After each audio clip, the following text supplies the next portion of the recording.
jab, uppercut, leave you laid out on the floor. Try to duck and roll, hit and miss, now you counting stars. Should've practiced more, should've hit the mask, get out there more. Claim that you're the best.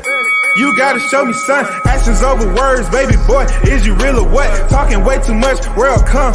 Back sports, talking way too much, world come. Back sports, talking way too much, world come. Back sports,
WCS back at it again.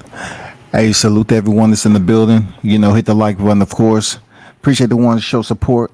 Hey, man, you know, I've been off the radar for a minute, you know, just for a little bit from doing the live streams because I was in, you know, I was at the fight. Y'all already know that. So, I was at the Top Rank event. Shout out to Top Rank. Damn good fight card. You know what I'm saying? You know, was there most of the week. Had the opportunity to pretty much see just about everything, you know, like the one-on-one pressers and everything, the media scrum, you know, the weigh-in and so forth.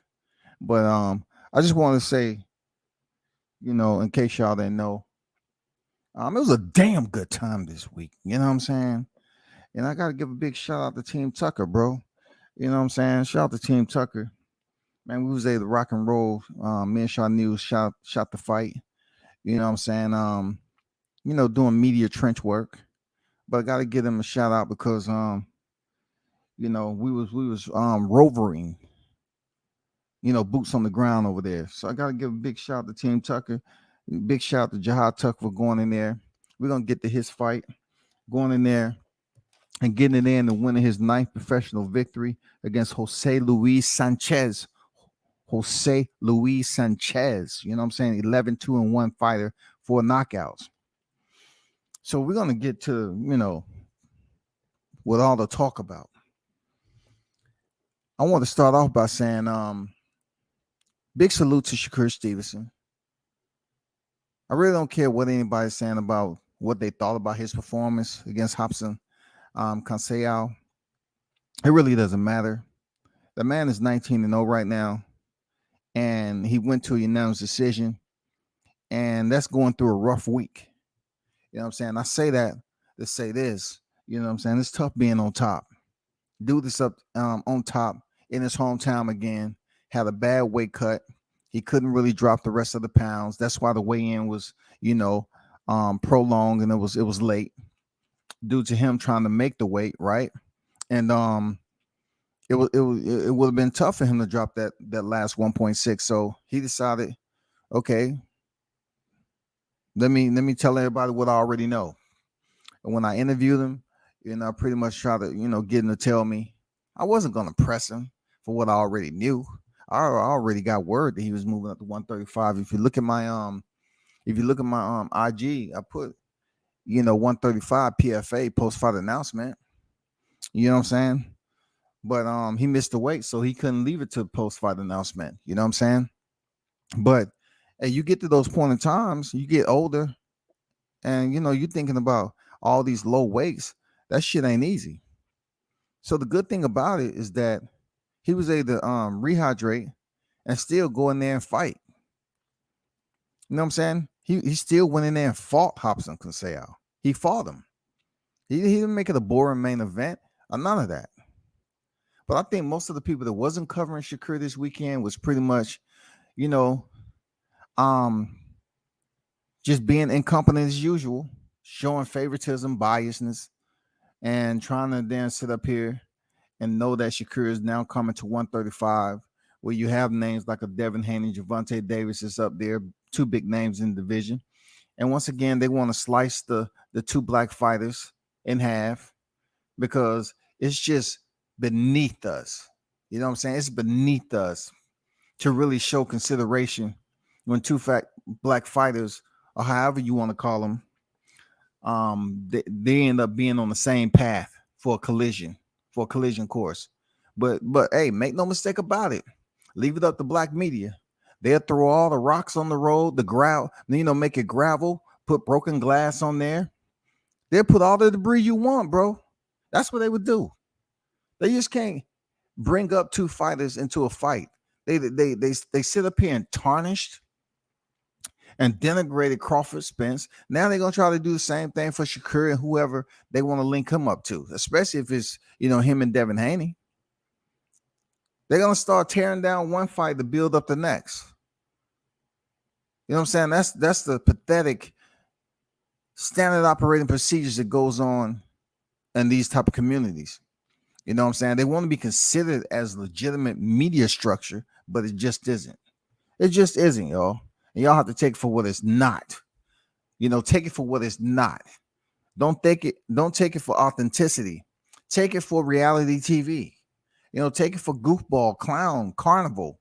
You know what I'm saying? Jumping on the merry-go-round type stuff, the Ferris wheel. Let's go in the haunted house. You know what I'm saying? Just take it for that. Don't take it as real boxing news.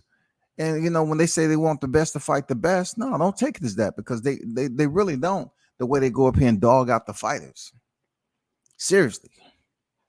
Pop on deck. What's good? WCS, what it do? What's good, bro? Alexander, what's up? What's up? So this picture, right? One of the coldest pictures in my collection. Yes, I'm going to be braggadocious about it. Why? Because, yeah, I pretty much, I get an interview here and there, but I like the frames. The frames go a lot farther. You know what I'm saying? And you do have some individuals out here that absolutely try to, create false narratives that, it ain't that special. It ain't my content and nothing like that. But the amount of, congratulatory or the amount of plaudits that I got for this one single picture, man, people been giving me mad praise and shit. They say, damn, man, that's a nice ass picture, because what it does is it tells a story of Shakur Stevenson and how tough it was for him in defense of his titles. His first defense of his titles for the WBC and the WBO crowns together. How tough it was for him. Being he has a newborn, a new baby girl on deck, and he's a grown ass man, just like he said. Your body go through changes. So he had a tough weight cut, just like I told people, a long time when Teofimo was having weight problems, long before he decided to, go in there and fight Kambosos. But the difference between Shakur Stevenson and Teofimo Lopez at that point in time was, Shakur Stevenson went in there and got the win. He went in there and got the win. Even though he was stripped of the titles, he got the win. Teofimo Lopez, along with other health issues, he wasn't able to pick up the win. He went to 140 and he looked great up there. But yeah, man, this picture, for those of you that's already tried to use this picture, I'm coming at your head. Don't take the content and don't cite the photographer. You know what I'm saying? You're gonna cite it. You're gonna cite who took the picture. Real talk. You're gonna cite it. For all of you that's up here on Facebook trying to use the picture and don't cite the photographer, cite the photographer. Have some courtesy, you know what I'm saying? And or else I'm gonna have that shit taken down. Real talk. I'm not playing these games with these people. You know what I'm saying? I don't care what nobody else say about it. I'm gonna go in there and they look for moments like this. They get it. and people want to downplay it and think they can just, do what they want, crop it and all that. No. You know what I'm saying? This is one of the gems in my collection. Shakur Stevenson's last weigh-in, which he said, no, I'm not gonna work for the last 1.6. I'm done. I'm moving up to 135. After the post fight, he made it clear I'm moving up to 135 on a tweet. You know what I'm saying? He said in the post fight, and he said it on the tweet after he missed weight. He said he's been a professional his whole career. You got dummies on here that's trying to make it seem like, oh, it's unprofessional. They always quick to say what's unprofessional. They get on here and talk fake news all the time. The dude's been professional his whole goddamn career, man. How is this all of a sudden unprofessional because he couldn't make the weight? He tried to make the weight and he couldn't just get the 1.6 off. Like, how is that freaking unprofessional just to say that shit? Like it sounds good, like it means something. No. Sir Ken on deck. What's good, Sir Ken? He said, WCS salute. Salute to the wrenches and salute to the chat. Smash the like button. We back at it again, man. Jabal Neezy on deck, man. Yo, what up, bro? Apply the pressure. No doubt, man. Shout out to Neezy on deck. Appreciate the ones that's pulling up in the building. But yeah, I look at it like, man, dude is always professional. He go in there and perform. I think a lot of people just get mad at him because he goes in there and box and he doesn't take much punishment. But this particular fight, they want to look at it like Misael, a gold medalist, right? Olympic gold medalist. He don't supposed to land any shots. It's boxing at the end of the day. So what do you want to happen? You want the man to go in there and box his ass off? Because you can't sit up here and praise a boxer like Devin Haney for his performance versus Kambosos, and then you want to sit up here and criticize Shakur Stevenson on how he looked against Oscar Valdez. I mean, which one do you want? You want to just push the damn wheelbarrow around, you know what I'm saying? And say, oh, he didn't do what he's supposed to. Come on, bro. The man went in there and fought through a rough weight cut. He went in there and fought. You know what I'm saying? We can't say that. Y'all trying to pick and choose these fighters. Thank God Shakur Stevenson is black and Puerto Rican. That give them more of a reason to goddamn hate on the man. But he went in there and fought. You know what I'm saying? It's not easy going in there for a 12 round to have a tough weight cut. And to go in there. Weight cuts are crucial, man. People lose lives over weight cuts, improper weight cuts. They lose lives, man. It can change their life. Look at Adonis Stevenson. You know what I'm saying? Yeah, he's recovering a little bit, but he's not gonna step in the ring like that. That shit is crucial, bro. Dropping weight like that. Like, some people can do it and still fight. Some people can do it.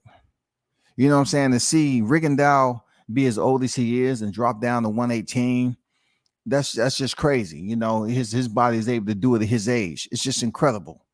It's incredible to see. I'm not gonna lie. It's incredible to see, Mikey Garcia, when he used to cut weight and just look like a freaking soggy tater tot, don't have a damn muscle in his body, but yeah, he's still going there and perform. He's still going there and perform. I ain't gonna lie. Look at his weigh-in against Robert Easter. I was like, damn, Mikey Garcia looked bad, but still he went in there and performed. Shakur Stevenson did the exact same thing. He tried to cut as much as he did, and he went in there and performed, goddammit. So stop getting on his damn neck about little simple shit, all because you knew he was moving to 135. And now y'all want to make it a love-hate type of situation to build up him and Devin Haney. Man, y'all motherfuckers don't learn, dog. Y'all motherfuckers don't learn that nobody's really giving y'all the attention that you think you're going to get on YouTube to basically put you in a glorified situation to be the best ever. You're not going to be the best ever on this YouTube telling lies. You're not going to be the best ever at all. You old ass niggas up here down passing false information, tearing down fighters. And then the reason why you don't care is because the fighters, you ain't gonna never be in person with a credential for them fighters to even give you an interview. That's why you don't care. That's why you feel you can get on here and then suck the life out of the damn audience. That's all you say you can do. You can suck the life out of the audience, and then get the super chats as much as you think you can, and then that's what it is. Period. Y'all are not injecting love, attention. You're not building the attention span of the listeners by sitting up here building up rivalries by insults, verbal spars, disparaging remarks, you know what I'm saying, derogatory comments, obscenities, tearing down a box of sand they ain't shit, all to raise up your favorite fighter. That's just crazy, bro. D-Lo on deck. Salute to you, bro. He went in there and fought and won while critics clicked the remote. The critics on here definitely clicked the remote. Andrew Charles on deck, man. Salute to you. WCS salute. Rigo couldn't wait then, fighting on his toes for 12 rounds, never breathing out of his mouth for the whole fight. Is amazing. It is, man. He can be extremely damn Ambien-esque too. He can put you to sleep now. But just to point how old he is, and he's able to keep that low weight. Even Lomachenko is an older cat.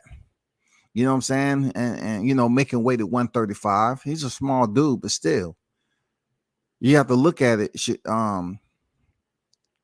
He said he can still go to 130 if he want to, but Shakur Stevens is moving up in the division where you have, the Keyshawn Davis, Shakur Stevenson, and they very close.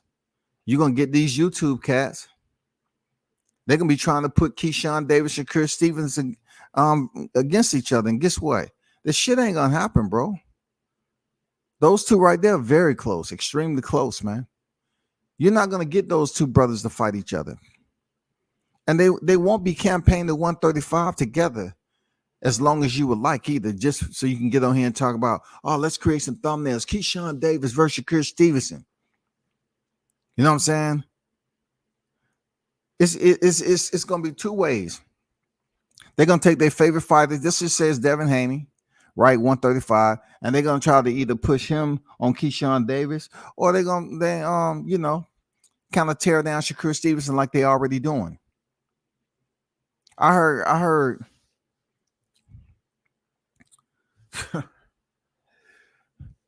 man, I heard this dude over there talking about Frank Martin, a dog wash Shakur Stevenson.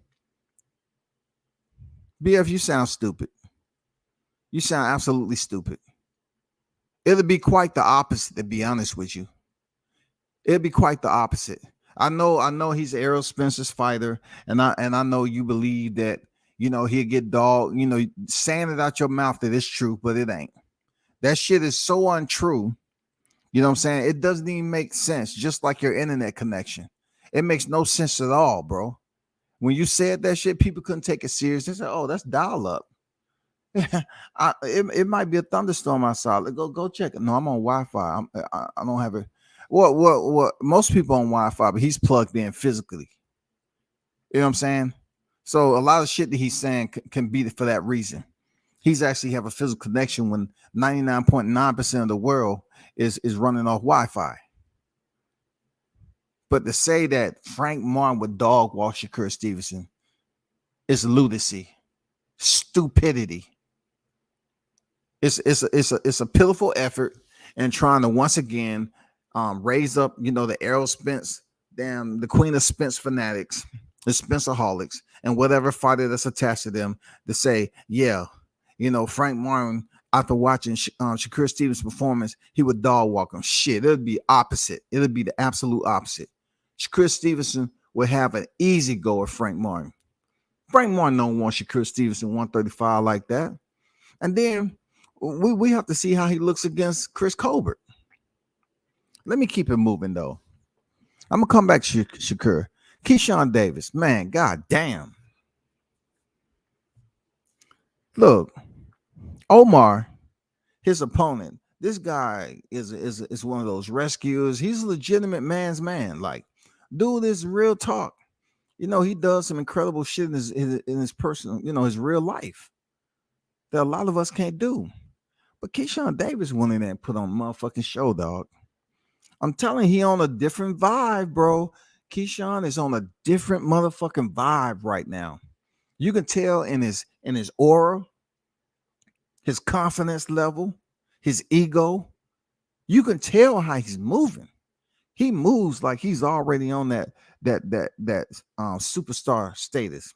Dude is only 5-0 before he stepped in there, but he's walking around and feeling good. He has a sense of air and confidence about himself.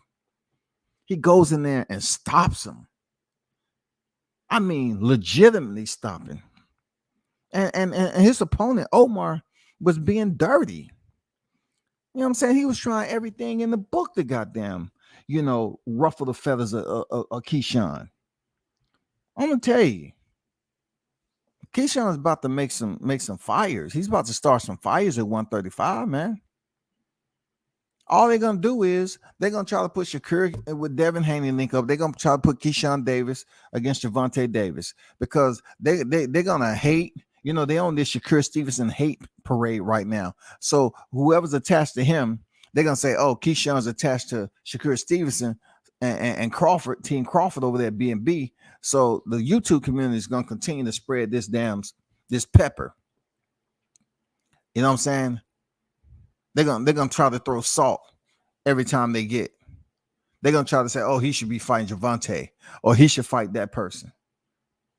And that's why, you have a lot of people walk up to you and say, they, tell you how they really feel about the YouTube shit. Not me per se, but when they start talking to me about other channels, I really don't get into it because I already know.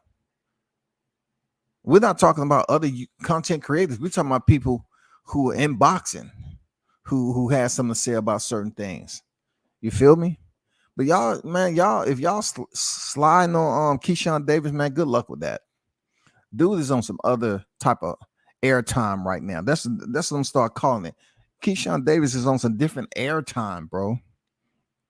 He looked very solid in there. L-Foul play on deck. What's good? Can't say I like the entire card to see all the young guns in action. Keep me on the edge of my seat all night. Man, the young guns showed the fuck out, dog. You know what I'm saying? The young gun showed the fuck out, bro. You know what I'm saying? Real talk. The young gun showed the fuck out. Keyshawn was the co-main event. He did not disappoint, for sure. He did not disappoint. And he went in there and did what he's supposed to do. And then some. He got the stoppage. And he talked shit to the crowd like, damn, I felt like I was going to get the stoppage. I knew I was going to get the stoppage. You know what I'm saying?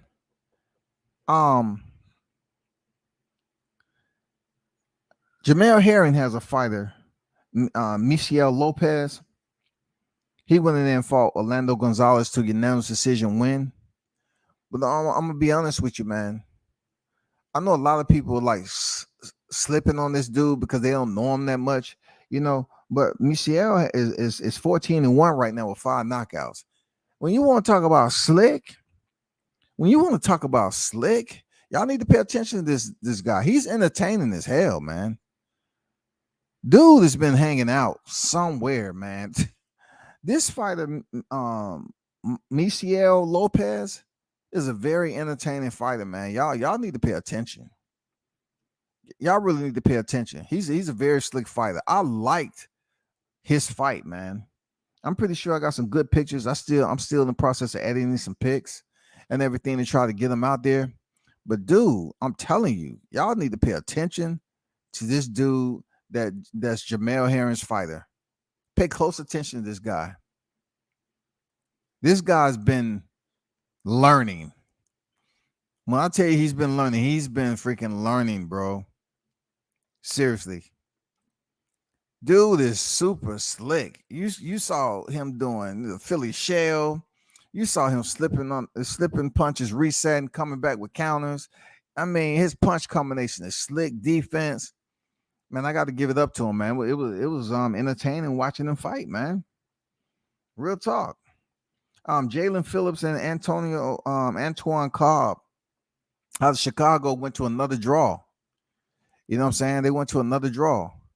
So I'm like, they should fight a trilogy, and this time they should just, jump outside the comfort zone a little bit and really turn up. You know what I'm saying? Do some different type of strength and conditioning. Shout out to Coach Bullet. He was in the corner of Jalen Phillips. Both of these guys was confident that they was going to be the one to go in there and get the victory, but it just didn't happen. You know what I mean? So I think they should go in there and get another trilogy in. Real talk. I think they should go get another trilogy. Shout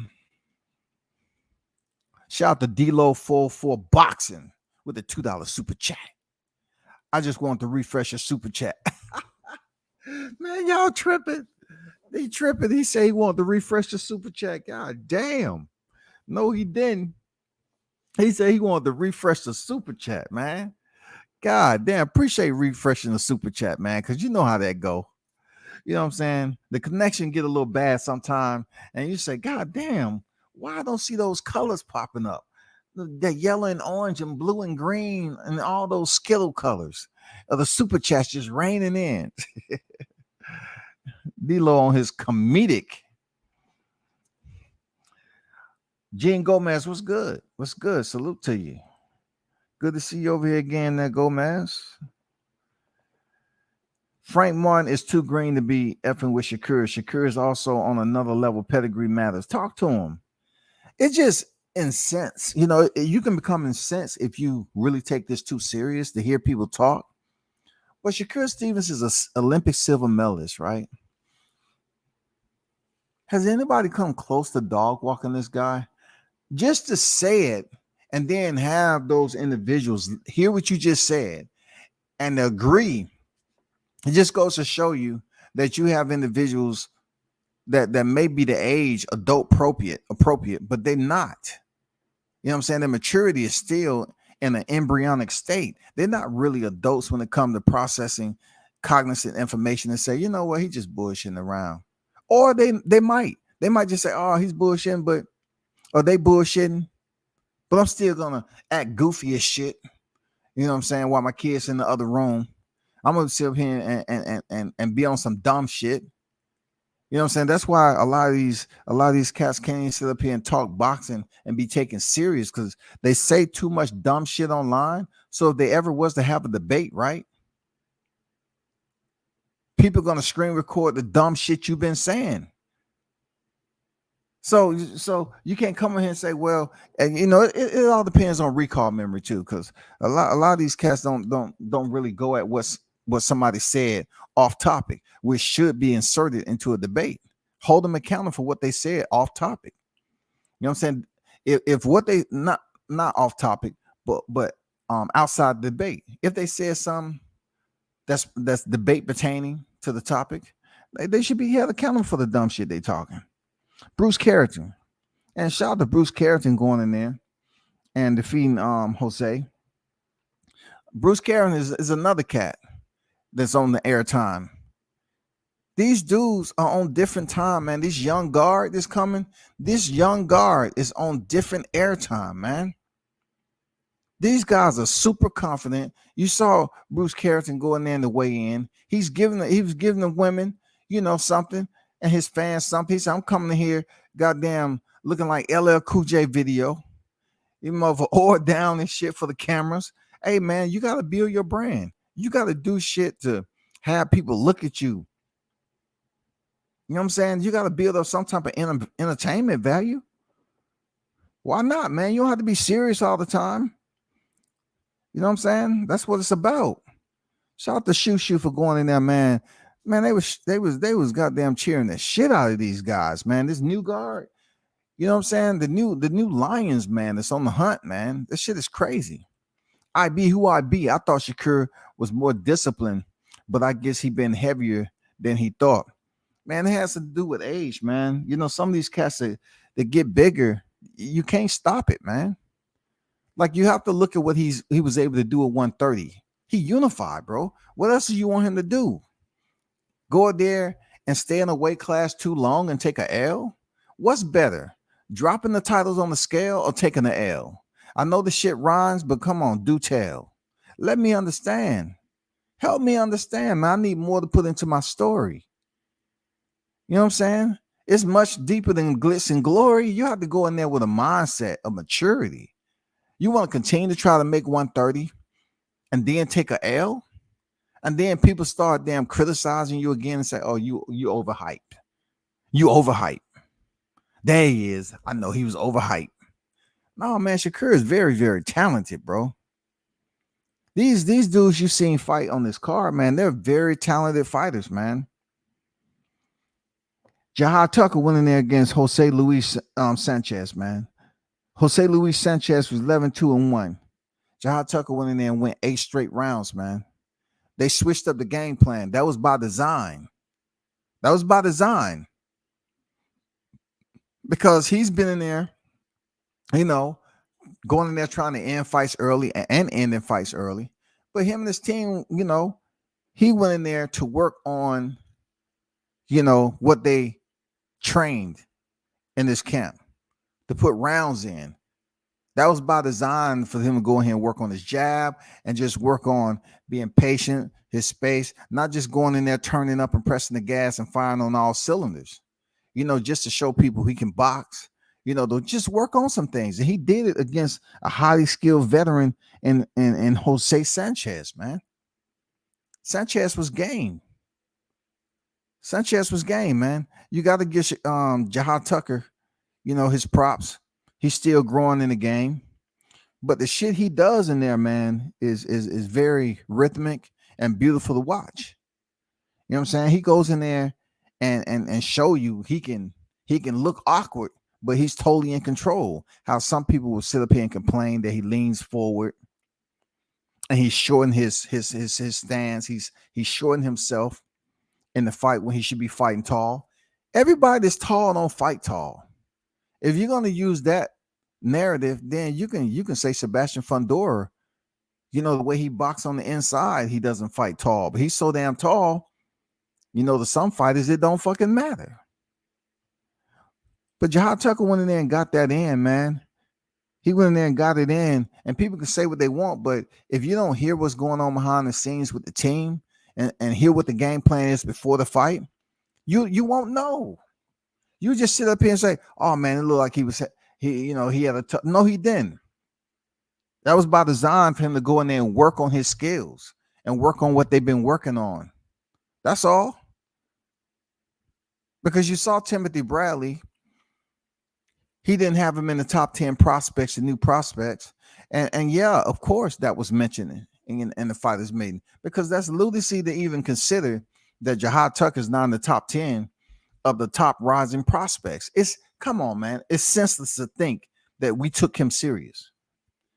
But it's individuals like Desert Storm who refusing to recognize, for whatever reason it is, Jahad Tucker, to keep him on this list of young rising prospects when he's extremely talented.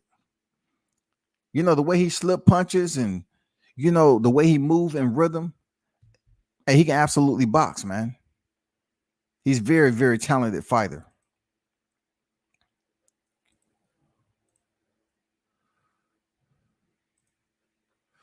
Shout out to Jahad getting his 9th victory. You know what I'm saying? Team Tucker was in the building in Newark, New Jersey. You know what I'm saying? Shout out to Shaw News. Man, he did his thing again as a media marketing agent. Shout out to Coach Tucker, the whole team, man. Had a grand time. I learned a lot of shit hanging out with, on fight week, man. And especially, hanging out with Team Tucker and getting to know what's going on and hearing what his coaches are saying and what they've been working on and stuff like that, man. It's educational, bro. Shout out to Big Blunts and boxing in the building. I personally just want these young guys to stop the street act, the cool guy act, the showing the draws.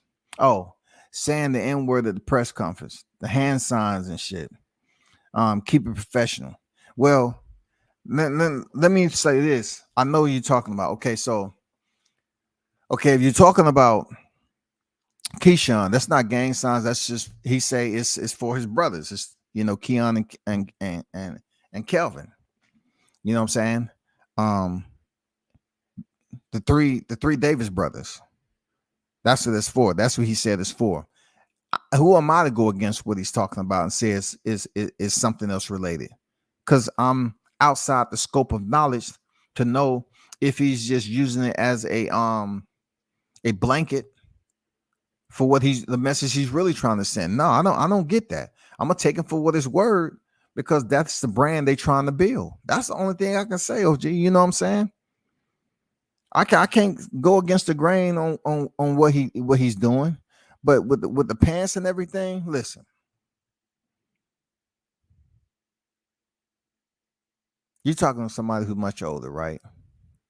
I've been through the baggy pants stage where we used to wear baggy pants, but still, when I wore them with the belt. I don't know, man. All this drawing, you just showing the draws and shit. I don't know, man. You don't wear a diaper like that shit. You know what I'm saying? You don't wear pull-ups showing, hanging off of you when it's full of shit. You know what I'm saying? I don't know what this is about, man. I guess it feels good and look good I have no idea. Andrew Charles said, yeah, I really enjoyed that card. I did too, man.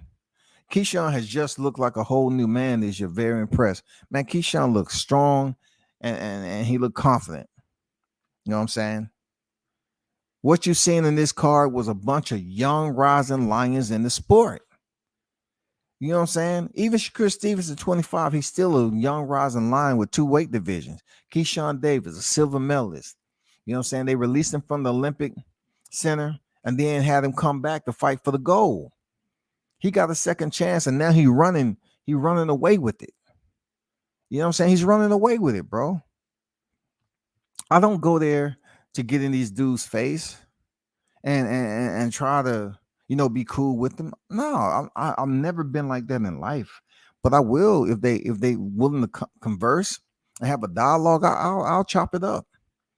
But I can tell you right now, these young hitters, that's coming up, like Jahad Tuckers, Bruce Carrington's, Keyshawn Davis. You know what I'm saying? Shakur's already there. He's a 2-weight champion.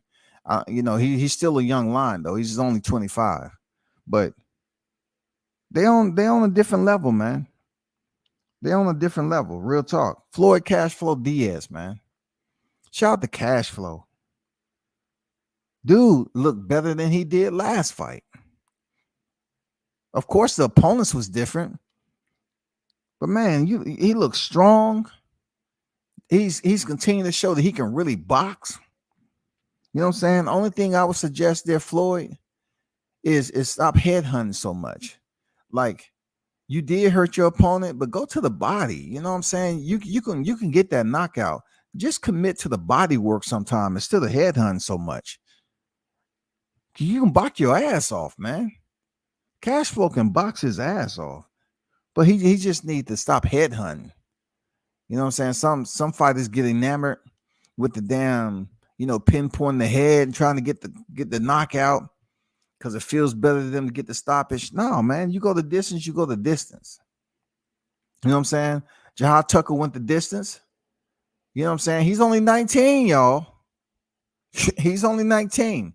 So Lord knows if he come into some grown man strength sooner or later. I mean, you got to understand, dude is only 19 years old. And what you witness him doing in the ring is rhythmic. Don't let the YouTube voices on here, just because he's associated with certain individuals, deter you from supporting him. You know what I'm saying? Watch and check out his rhythm as a boxer in general. Check out his confidence. You know what I'm saying? Check out how he switches up. How he chooses to delegate his boxing authority. Is he in control or he's out of control? You know what I'm saying? When he was up there, getting off 10 to 15 punches, people was like, oh, that's just too much. It don't mean anything unless you get the stoppage or you punch yourself out. Now he goes in here and box and takes his time for 8 rounds. And some of y'all up there just laying down criticism like you wanted to see him go in there and do the very same thing you was criticizing him for the last time. What do you want? Do you want him to box or do you want him to be in there letting off 10 or 15 out the clip? Make up your mind, shawty. IB say, Andrew Charles, I can't argue with that. Keyshawn did what he was expected. Man, I'm telling you, Keyshawn's his airspace is different right now. I mean, his airtime is different. Keyshawn's airtime, you can tell with Keyshawn, his airtime is different. You know, Shoo got his own type of. These dudes are not trying to be like one another. Real talk. They are being like themselves, bro. That's the good thing about them. They're acting like themselves. They're not trying to be like, if you look up, I don't think, I did post a couple of pics, but if you look up when they was on stage for the presser and Keyshawn and Shoo was talking, two brothers talking. They just talking. You know, Keyshawn was on his phone. It looked like he was live or he was making a video with him and Shoo. What more do y'all want, man? Do y'all want all the brothers to be mad at each other? You want them to be angry? You want them to be talking shit? I mean, what do y'all want in this era? You talk about supporting black fighters, but yet when black fighters are getting along and they talking and having a dialogue, it's almost like you want them to be at war. I don't know, man, but you look at some of them press pictures, they talking. You know what I'm saying? They having fun up there. They having fun. You know what I'm saying? You see Shakur Stevenson on deck. You know, him and Crawford sometime, depending on where they at. Like I said, in Atlanta, before he stepped in there with Jamel Herring, you know, him and Crawford was up here wrestling.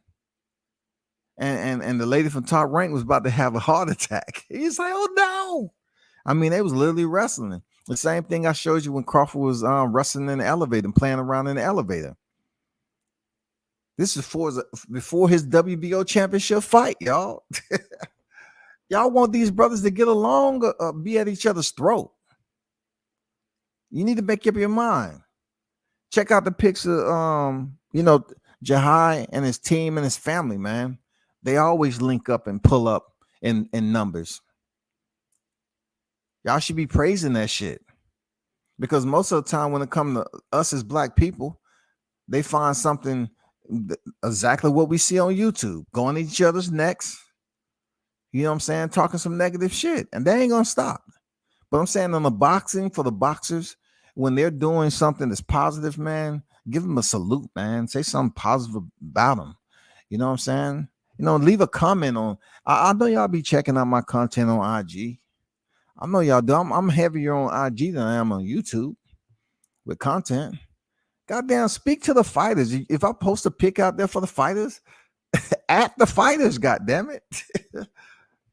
You know what I'm saying? And the real ones, you know, I see the real ones that's out there. You know what I'm saying? I see the real ones. I see Andrew out there all the time. I see freaking Big Blunts and Boxing. You know, I see the usual that's out there showing, you know, genuine support, man. I appreciate y'all. For real. YouTube playing with the views and shit, ain't sending out notifications. Yeah, it always happens, bro. For real. People don't understand that they have control in many ways, man, on how the notifications and views and subs and all this shit happens. That's off topic. You know what I'm saying? Top Rank's roster smoke PBC. It does, especially for young rising talent. It does, bro. You right on with that. Shushu was a bright spot on the card for me. I love the way he adjusted on the fly when he hurt his hand. Yeah, see, here we go.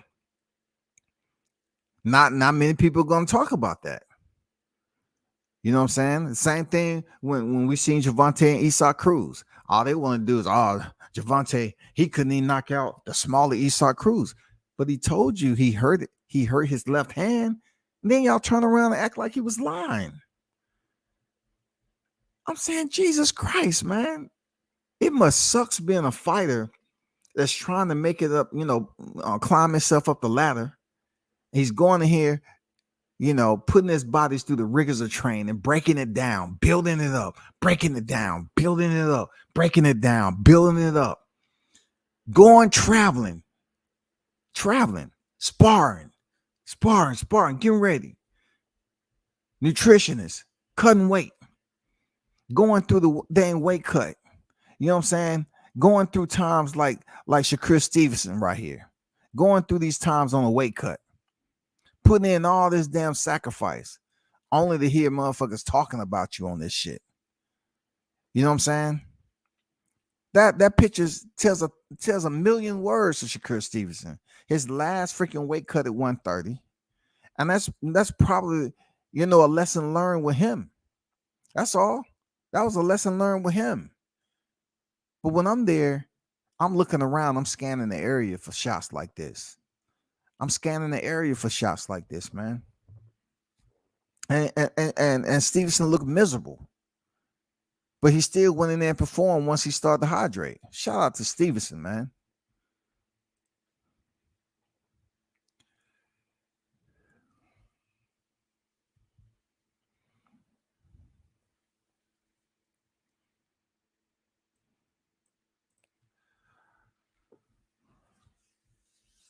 I think he was just talking about Shakur Stevenson going against Isaac Cruz. Yeah, I've been hearing comments that don't make sense again, also, saying that Isaac Cruz would just walk through Shakur Stevenson. Okay. Did he walk through Gervonta?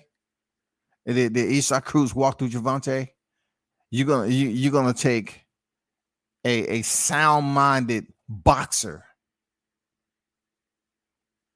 A sound-minded boxer who loves swimming without getting wet. And just because Isaac Cruz does the same thing over and over and over and over and over and over again, you're going to try to tell me that someone who is a technician like Shakur Stevenson, he processes the data and he forces you to process his, but maybe the ring IQ just a little bit higher? Come on, you actually think just because Isaac Cruz, what he did to Yurkis Gamboa, it's going to happen with Shakur Stevenson? Not a chance, dog. Not a motherfucking chance. Just because that dude can sit up there and sit on his punches and basically throw the same overhand right, it's not predictable. So y'all pretty much looking at Shakur, right? And saying that, oh, Shakur, he only... Wait till I post these pictures on how he gauges space. Okay. You can check out his airspace, man. Check out his airspace. That's all I'm saying. You think it's just him leaning back at the waist all, y'all, and he does the most. No, it's much more than that. Because if he's using very minimal energy in gauging distance, and he doesn't have to slip and bend over at the waist or anything, over exaggerate. He's in control of his body defensively. What's wrong with that? People up here thinking that Isaac Cruz is just gonna blast through Shakur Stevenson. It's crazy to think that, bro. It's crazy to think that. He couldn't even get a rematch with Gervonta Davis if he's that much of a threat. Well, all of a sudden, what I already told you, that Gervonta Davis was coming down here before it was released, and also what? That it may potentially be Ryan Garcia. And all of a sudden the news come out. Oh, look, they don't want to give me credit for nothing. It's all good, though. But I told people a long time ago that Gervonta was coming down here in December to the A. And more than likely it was going to be Ryan Garcia. You can see Ryan Garcia starting to wear the ice and dress that, like the black fighters. I'm telling you, he was trying to cater to the motherfucking fight, dog. He was trying to do away with the goofy image that he had on Mike Tyson's boxing, hot boxing with Mike Tyson, when he wear the damn tuxedo and shit. He was trying to do away with that image. Now he's trying to be more thuggish a little bit. He's trying to channel his culture type side. Look at him. Just look at the way he's talking shit now. He's trying to blend in. He's trying to get away from the flash. He's trying to get away from all the goofy videos he used to do. That's why he went up there and made a bogus ass bet with Errol Spence, a black fighter, for 20,000. I just blow 20,000. He was trying to cater. He was trying to make this damn ultimate turn and say, hey, I need for all my IG followers to start believing that, I'm cool. Okay, I'm not goofy anymore. I'm cool. And then after that, in that same night, he bet Errol Spence 20 stacks on Rolly, a dude who was stalking him and calling him all sorts of names, all sorts of bitches and shit. He's going to put 20 stacks on Rolly. After the fight, he goes at this other guy that's a YouTuber and try to say, man, I was about to take off on you, using all this street slang, dog. Get out of here, man. You're not even the topic. Bruce Gas Boxing Jazz some more. What's good, Bruce? Diaz's youth and quickness give him the edge in brawling right now. But when he focused those attributes, he does some impressive work. I like cash flow, man. I like cash flow for real. I just don't want him to headhunt as much as he does. You know what I'm saying? Stop headhunting so much. He need to see how Misael Lopez, man. I'm telling you, Misael, man, that dude, he's slick, dog. He's slick. These fighters in the lighter weight class, they really need to pay attention. Like Misael Lopez and Cashflow Diaz is in the same division. They both featherweights, shawty. They both featherweights. It's just important for the fighters to support each other. No point in unnecessary strife. That's all I'm saying. It seems like when black fighters get along and they hang out with each other, you know, people want to criticize them when they go and fight.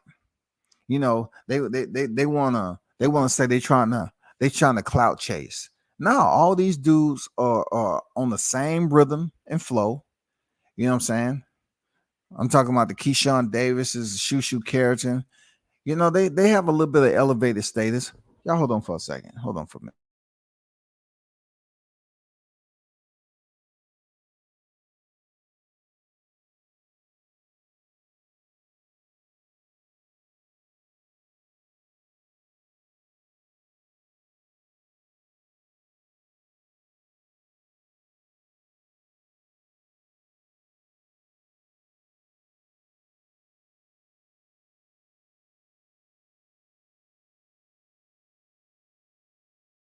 I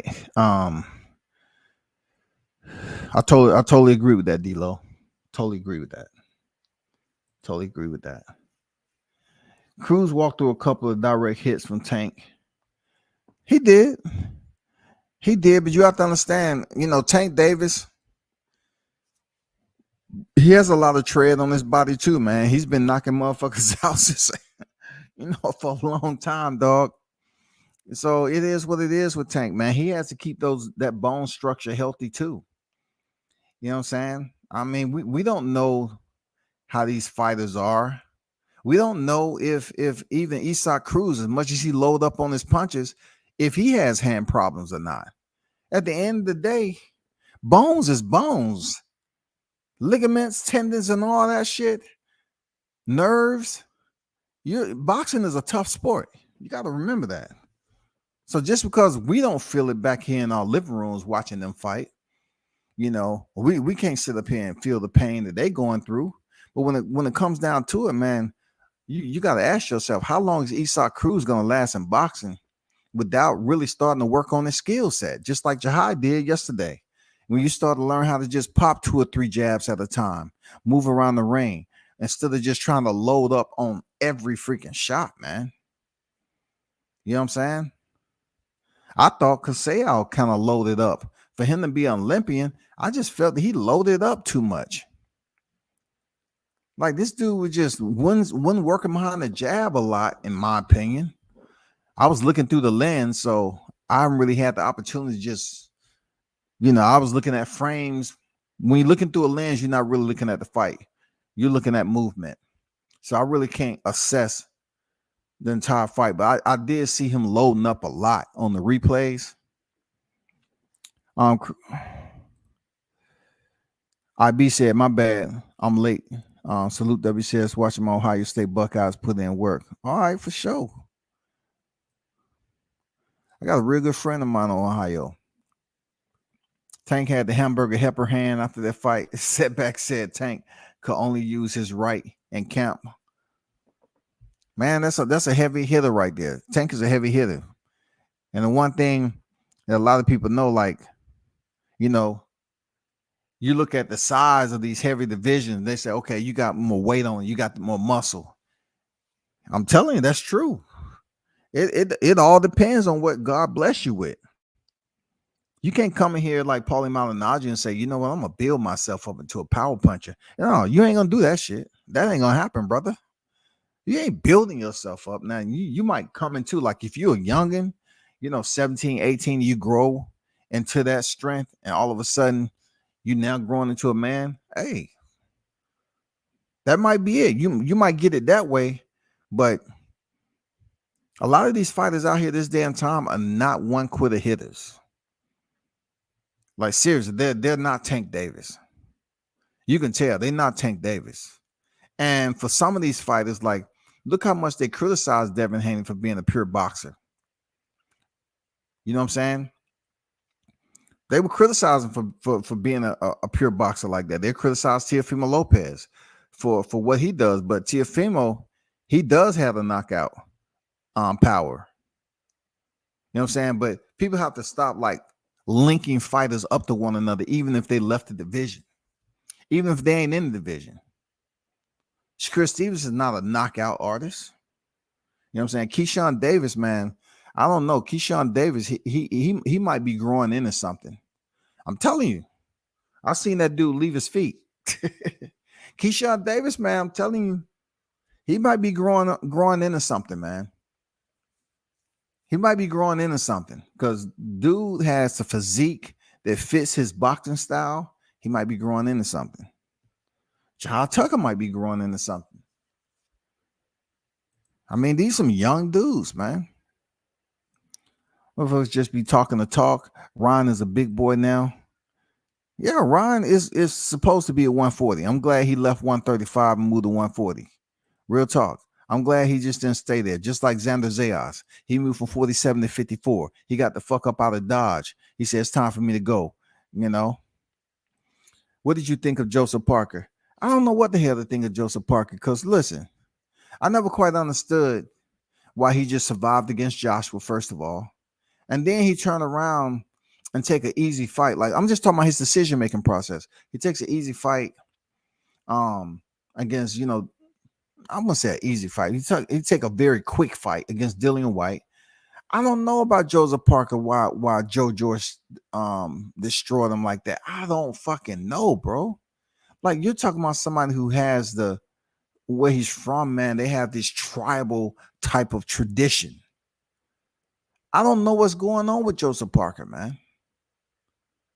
But he got destroyed. Destroyed. And look, that shit didn't even happen to freaking Daniel Dubois. Dubois didn't get destroyed like Parker. And Dubois is considered to have less of a skill set than Joseph Parker. Joseph Parker's been on the dang championship level. He's been in there with the big names. But goddamn, Joe George destroyed that nigga, man. God damn. God damn, dog. It's almost like Halloween's this month. Joe George had the mask on, goddammit. I didn't really realize how solid of a dude George is as far as his build goes until I seen him in there with Parker, who's not a small guy. Y'all have to understand, Joe George was a previous kickboxer, wasn't he? Dude has undeniable athleticism for his size, but people don't pay it too much attention because he's not a loudmouth. You know what I'm saying? He doesn't really have a personality. He's pretty much a banal type of individual. People don't look at him as being boisterous and has some machismo that radiates to his fans. That's not who Joe George is, man. Real talk. But when he does something like this, now people are looking like, oh shit. Now you got people talking about, oh, I want to see Joe George fight Deontay Wilder. He's a big guy. Deontay's tall. Oh, he fight Andy Ruiz. He crushes him. Now they putting all the heavyweights. Now we getting some more names in the hat. Before it was just Deontay Wilder, Tyson Fury, Anthony Joshua. You know what I'm saying? Yeah, throw in a Dillian White. If you're a hardcore fan, you'll know that Alexander Povetkin is supposed to be in there. Because for a long time, he only had one loss now. All right? But now we at a point right here that Deontay went through what he went through. Tyson's the reigning defending WBC champion. And then you have Anthony Joshua went through what he went through. Alexander Usyk's in the mix, but those two ain't fighting each other for the undisputed. They're trying to get him, pretty much Anthony Joshua just lost, possibly fight Fury. Who knows? And then Alexander Usyk goes and fight whoever. Then Joyce comes up here, crushes Parker. Now it seems like the monster, the new motherfucking monster on the block is Joe Joyce. So they want to see Joe Joyce go in here. They're going to start saying, Joe Joyce, fight Anthony Joshua. Joe Joyce, fight this. Hey, dude is big. Joe Joyce is big. So Anthony Joshua can run around the ring and toss belts over the top rope. Joe Joyce is on a fast track, first of all. His mindset is fast track. His mindset is to stay on the gas. So he's going to want the big names. I just hope they don't give him Dillian White. I don't want to see Dillian White get knocked out again. I'm tired of it. I don't want to see him get knocked out again. You know what I'm saying? I've seen him get knocked out. Anthony Joshua knocked him out. You know what I'm saying? I've seen him get knocked out by Alexander Povetkin when he was winning the fucking fight. Then he go get knocked out with Tyson Fury. I don't want to see him go in there with Joe Joyce and turn around, ping, ping, ping, ping. He's only going one. Kissimmee. Get up, Joe. I mean, get up, Dillian. Get up, Dillian. Not again. Get up. Do it for your kids, Dillian. Now, we don't want to see that no more, bro. I was impressed by Joyce. I think he's trouble for anyone. Yeah, man. He looked like a destroyer tonight. He looked like a destroyer. Joe Joyce got destroyed. Sir Senior, what's good? Salute, bro, at WCS. Salute to you, Senior. Salute to you.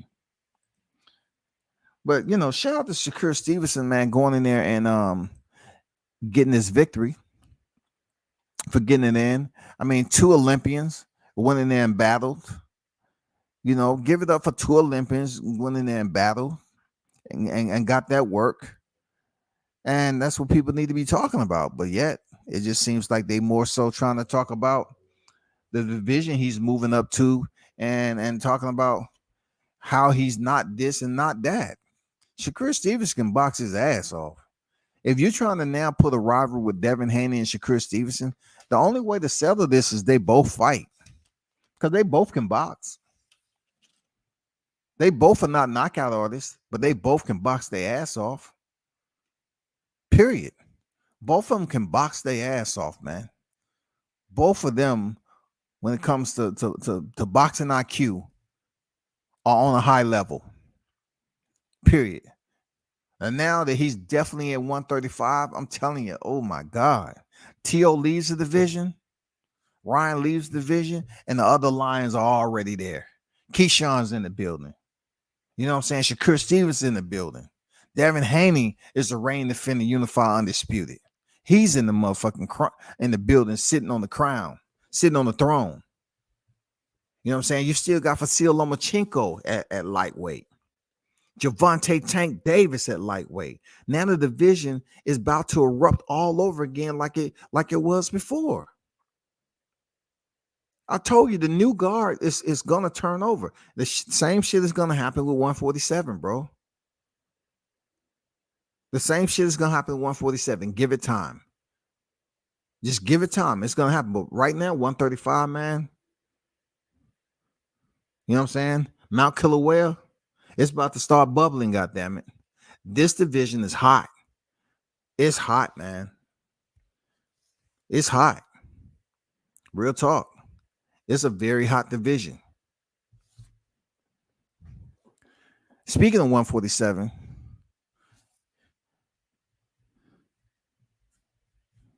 Terrence Crawford was on deck, right? This past weekend.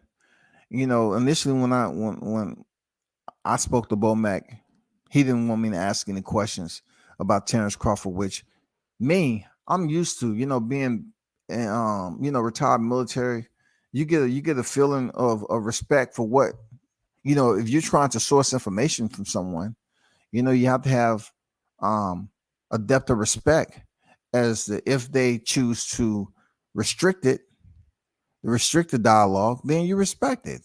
I respect it. I can still do an interview. I still did an interview with Bo Mack without asking any questions about Terrence Crawford. You know what I'm saying? I still was able to do it. I understand that, you get that 1,000 questions about the fight. So, when he gives his take and he drops the info here and there about his thoughts, people shouldn't run with it, because he done heard that question over and over, just like Terrence, over and over again, man. So, fight week comes up. We got people that's actually on the scene. And then I hear Blue talking about, oh, let me look out my window. I ran into Terrence Crawford at 7-Eleven. And so-called pulled up on me or whatever. And he was trying to make it into one of these damn scenes where, oh, look at me. I was so important that Crawford pulled up on. Hey, if he did pull up on you, if it's indeed it has any validity, he had every right to, with all the fake news is out here. You know why? Because you on record as saying he's your absolute favorite. You know what I'm saying? He's a dog. I think Errol Spence beat Terrence Crawford. I don't think he knocks him out, but I think he beats him. Hey, if the meeting did happen, because I don't see any evidence that it did happen. I don't see any pictures. If you and him did have a conversation, what's so special about it? All he's doing is rolling up on you and asking you a simple question on what people ask you on here. Is it true? What's on your mind? You say you support both fighters, but the narrative, you know what I'm saying? The current isn't like that. There's too many ripples on one side. You only make ripples when one name is mentioned. So if Terrence did say, hey man, why so much hate against me? You know what I'm saying? I know Terrence done seen them the Big Blunts and Boxing clipped up that's out there. You know what I'm saying? He done seen that video before. I know he has. Terrence Crawford is a dog. We know that. You know what I'm saying? Errol Spence pressure won't bust Terrence Crawford pipes. Pause. That's all. Hey, he should have said the same shit if Bud didn't pull up on him. He should have said the same shit. Hey, Terrence, I said that Errol Spence pressure won't bust your pipes. He's flat-footed.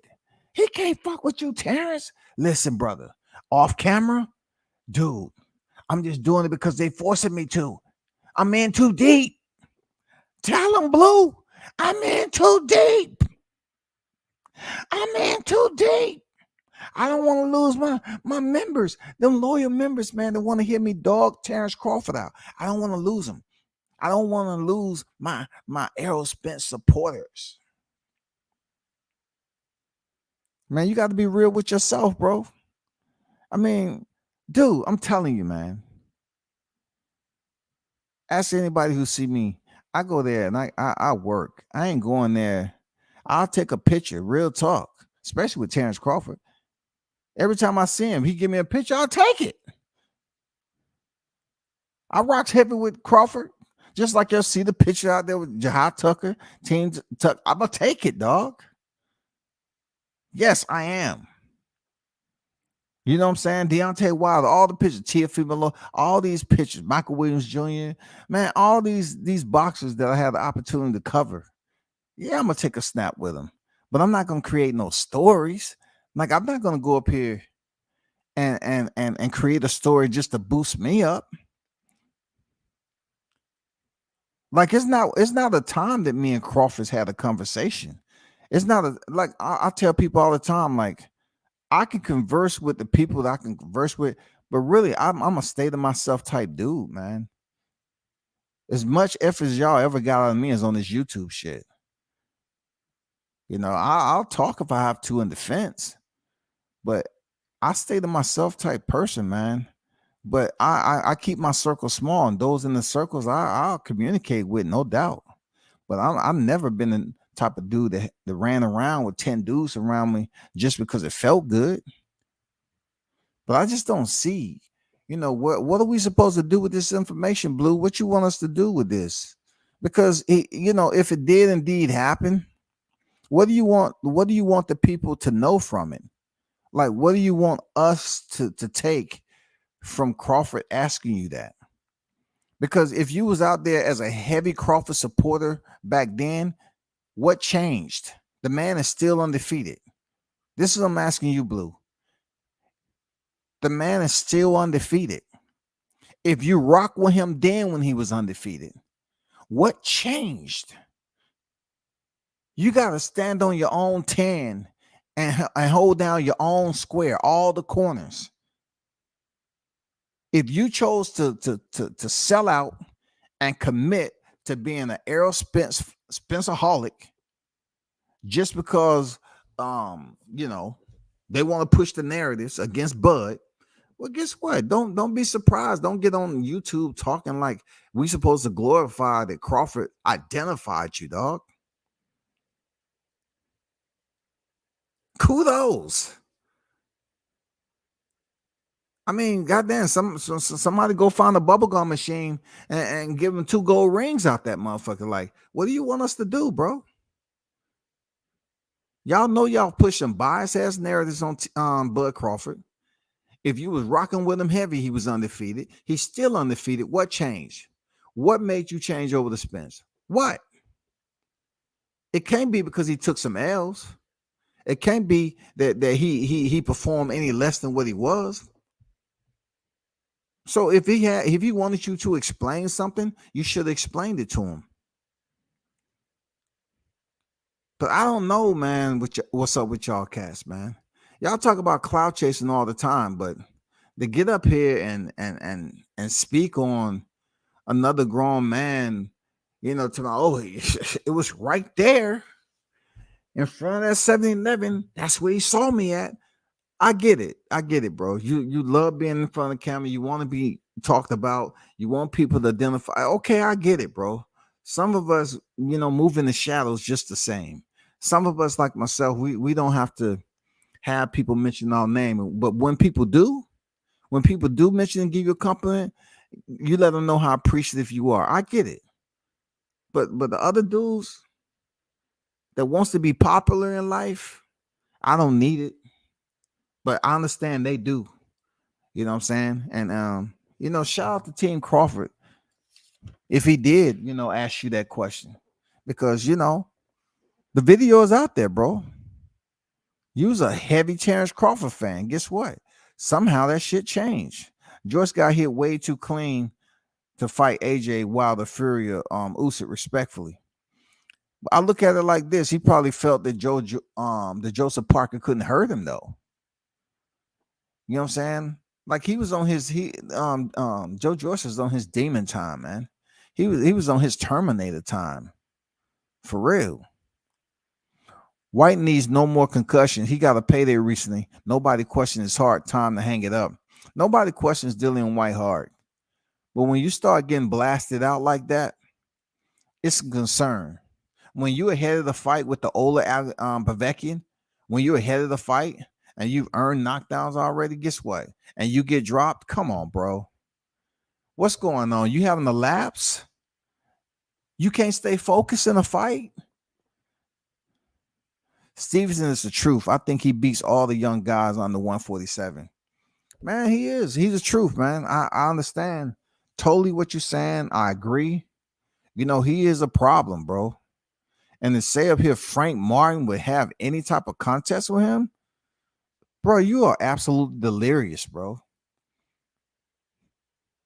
They're not going to put him in the ring with freaking Shakur Stevenson 135. They're not going to put him in there with that wrath. You want to put him in there with that wrath? That's a WR, not the wrath that you roll. Wow. The waves are very nice today. No, I'm talking about the wrath, the vengeance. Frank Martin really want that Shakur Stevenson? Let's hear him say it. because I heard him call out Devin Haney. Let's see when Shakur gets there. I'll see if he's all amped up and everything to call out that Stevenson, because Stevenson will indeed give him his first loss, no doubt about it. You went into the late rounds with Jackson Marinez. I see Shakur Stevenson finishing Marinez.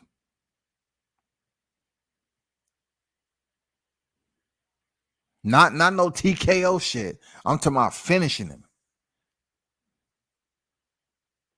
Yeah, but you really want to call out that Stevenson? You want to call Shakur Stevenson? Well, he's in your division now. He's 135. Have at it. Take all that muscle you got and go in there and fight a workhorse like Stevenson and let us know how that turns out. Walk through. Man, get the fuck out of here. Walk through. George Kane can get hit, but he's gonna be a hard one to break down. He can get broke down, man. If it's a heavyweight up there that that can put those punches together on George, man, I believe George can be broken down for real. Now we need to see what George's chin is like with the respectful. I'm talking about a respected hitter, or a heavyweight with respectable power. That's what we want to see, George. We want to see how he holds and sustains the impact of a respectable heavyweight. That's what I want to see. How does guy have the nerve to look Bud in the eye and say he don't hate on him? Because you have guys that's honest and you have ones that's dishonest. I don't try to keep on, keep no spark lit. You know what I'm saying? That shit he's doing over there, it don't bother me. You know what I'm saying? He don't pull no energy from me.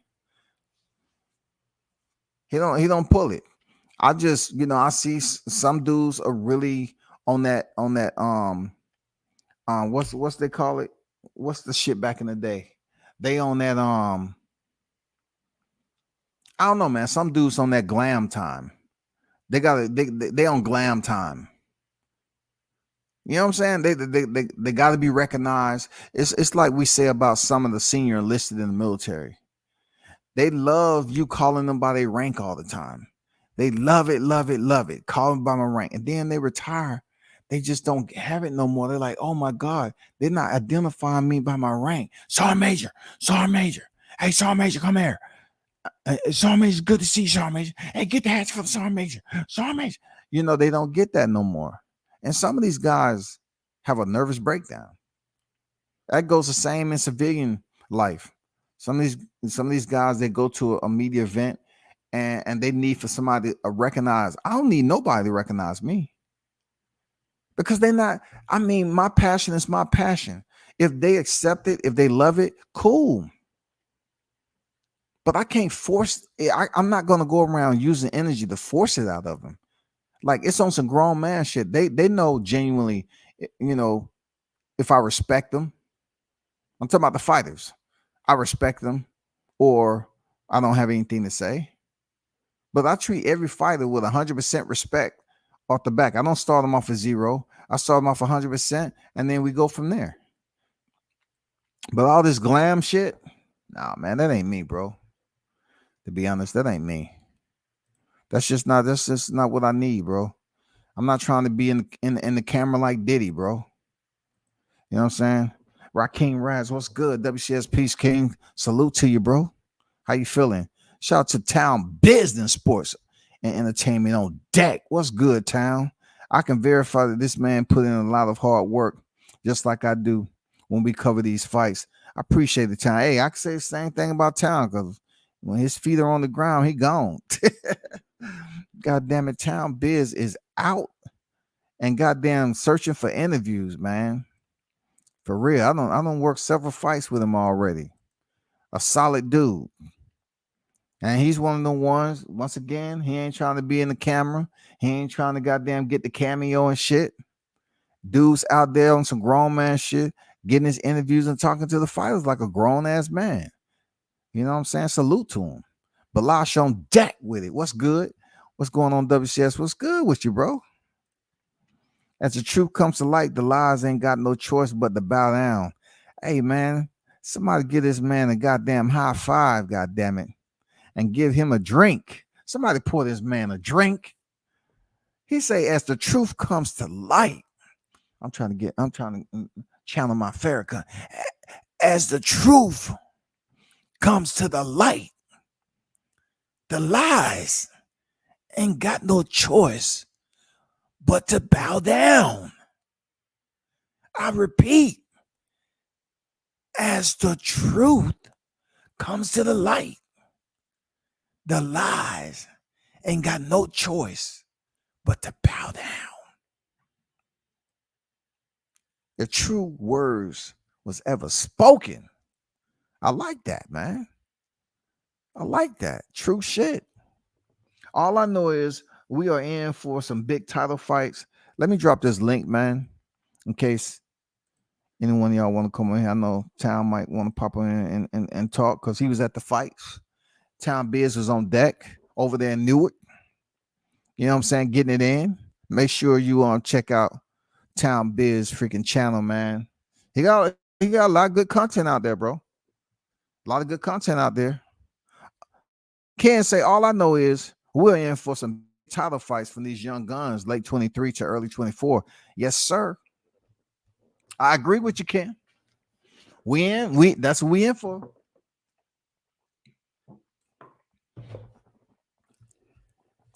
Now, I don't think we're going to be in a position like we have with the 147-pound division for sure. What's going on, Raz? How you feeling, bro? Peace, King. Peace, King. Appreciate you, King. Word up, King. Real boxing fan. Nah, I mean, it's hard to get that real boxing reports. Nah, I mean, but yo, we got real brothers like you, and just a couple handful of other ones. Nah, man, we appreciate you, brother, for real, brother. Look, see where I'm at, right? I'm driving these trucks and shit. Oh, okay. So I'm about to ask you where you at right now. You're like on the road. Yeah. So they bullshitting with the load, so we're gonna have to just wait here for a couple hours. What's your take on the fights that just happened this weekend? I didn't even watch. I didn't even watch them. I don't know what's going down. So okay, I feel you. But they some young gunners over there. Shakur, Shoo, Keyshawn, man, Shoo. You gotta throw Jahad Tucker in there too, bro. You gotta throw Jahad Tucker in there too. Dude, the problem. Jahad Tucker. Yeah, just you know, when you get time, just check him out, whatever. That's all. You know, he's on 9-0 right now, man. He was on the card too. Oh man, man. Very talented fighter. Yeah, I gotta see what's up. I mean, you know, the young gunners. Now, man, they going. Now, man, it's about their time. Now, I mean, we all got our time. Now, man. Yeah. It's hard to keep up. You know what I mean? You know how we gotta just work and shit, man. I wish I had time to keep up with everything. You know what I mean? But like I said, that's why I said, like, us real boxing fans, we appreciate you, bro. Know what I mean? For real. Yeah, I appreciate you, bro. Word up, for real. Know what I mean? I got on from you through Prince. Yeah, for sure. Yeah. Shout out to Prince, man. Know what I mean? So we appreciate him. Like I said, there's only a couple more. Know what I mean? So, but I'm saying, you know, real recognize real. So, you know what I mean? Yeah, no gotta doubt. Salute you, King. I appreciate you. You know what you got to say about the 147-pound, man? You think it's going down or not? I don't know what happened. I mean, well, with Crawford and Spence. I don't know, brother. I don't know. You know what I mean? Like I was telling them over there, I've been at the loot ever since Tyson lost to Lewis. So I just gave up boxing. You know, that was my hero. And I just okay. So once he lost, get back in that shit, man. Nah, Bud got me back into it. So I started seeing it.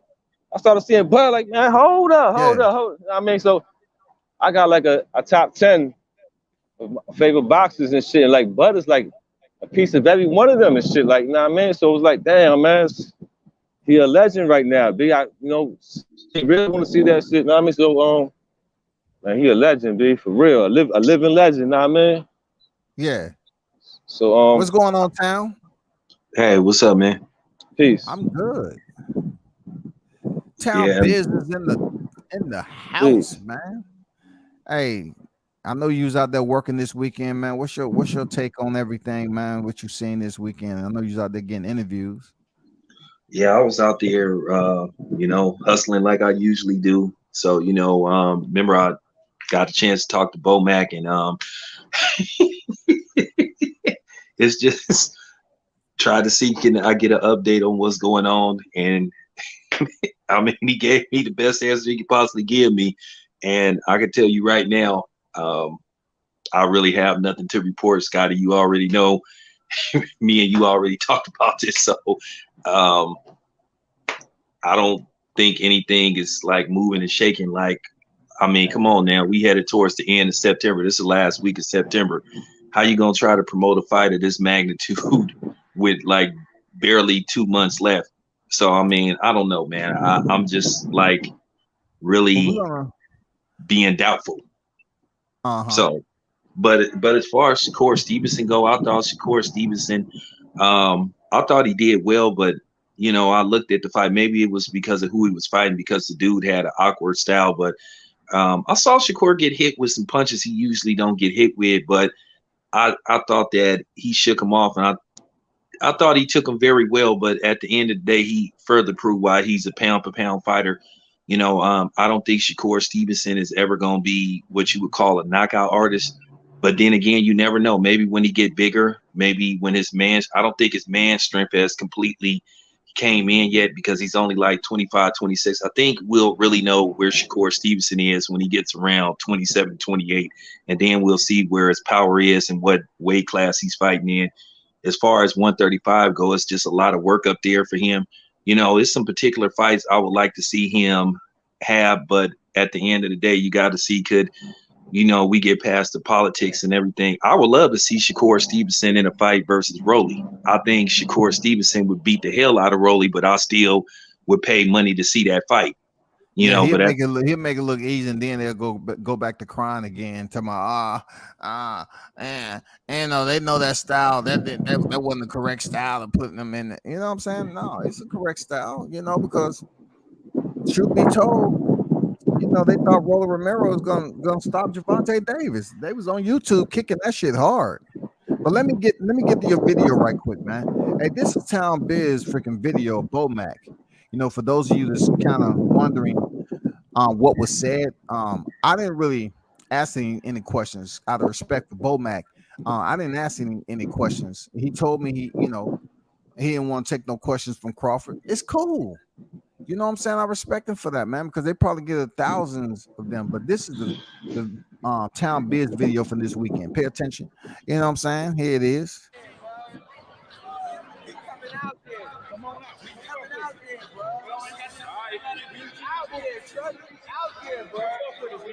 Hey, Bo Mac, great fight tonight, man. Tell us about tonight's fight with Keyshawn, man. Thank you. Okay, so yeah, man, great fight, man. But tell us about the fight, man. Keyshawn, man. Y'all got another star on y'all hands, man. Yeah, Keyshawn just got to keep growing, man. You got to keep growing. He just got to keep feeling it. We can teach all day long inside the gym, but they'll get that experience once they keep fighting. Keep fighting. Oh, man, what did you think of Shakur's performance tonight? Shakur, man, looked better and better. Each performance is looking better and better. Hey, Bo Mac, I know you got to go. What's going on, man, with the super fight? But come on, man. It's coming, man. It's coming. Just be patient. They still got to get a little bit more work there, but it's coming, though. All right, thank you, Bo Mac. Well, I mean, hey, Bo Mac said it's coming. It's coming.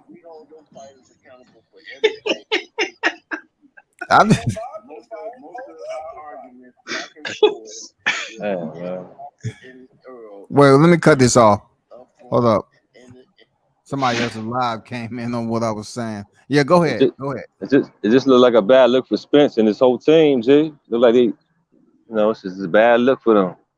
Yeah, that's what we was talking about. Like, hearing Terrence Crawford be on record talking about he did everything he could do, agreeing what they wanted. He's taking less money because the percentage was everything. They say he don't deserve 50-50. That was the narrative, right? He took 35.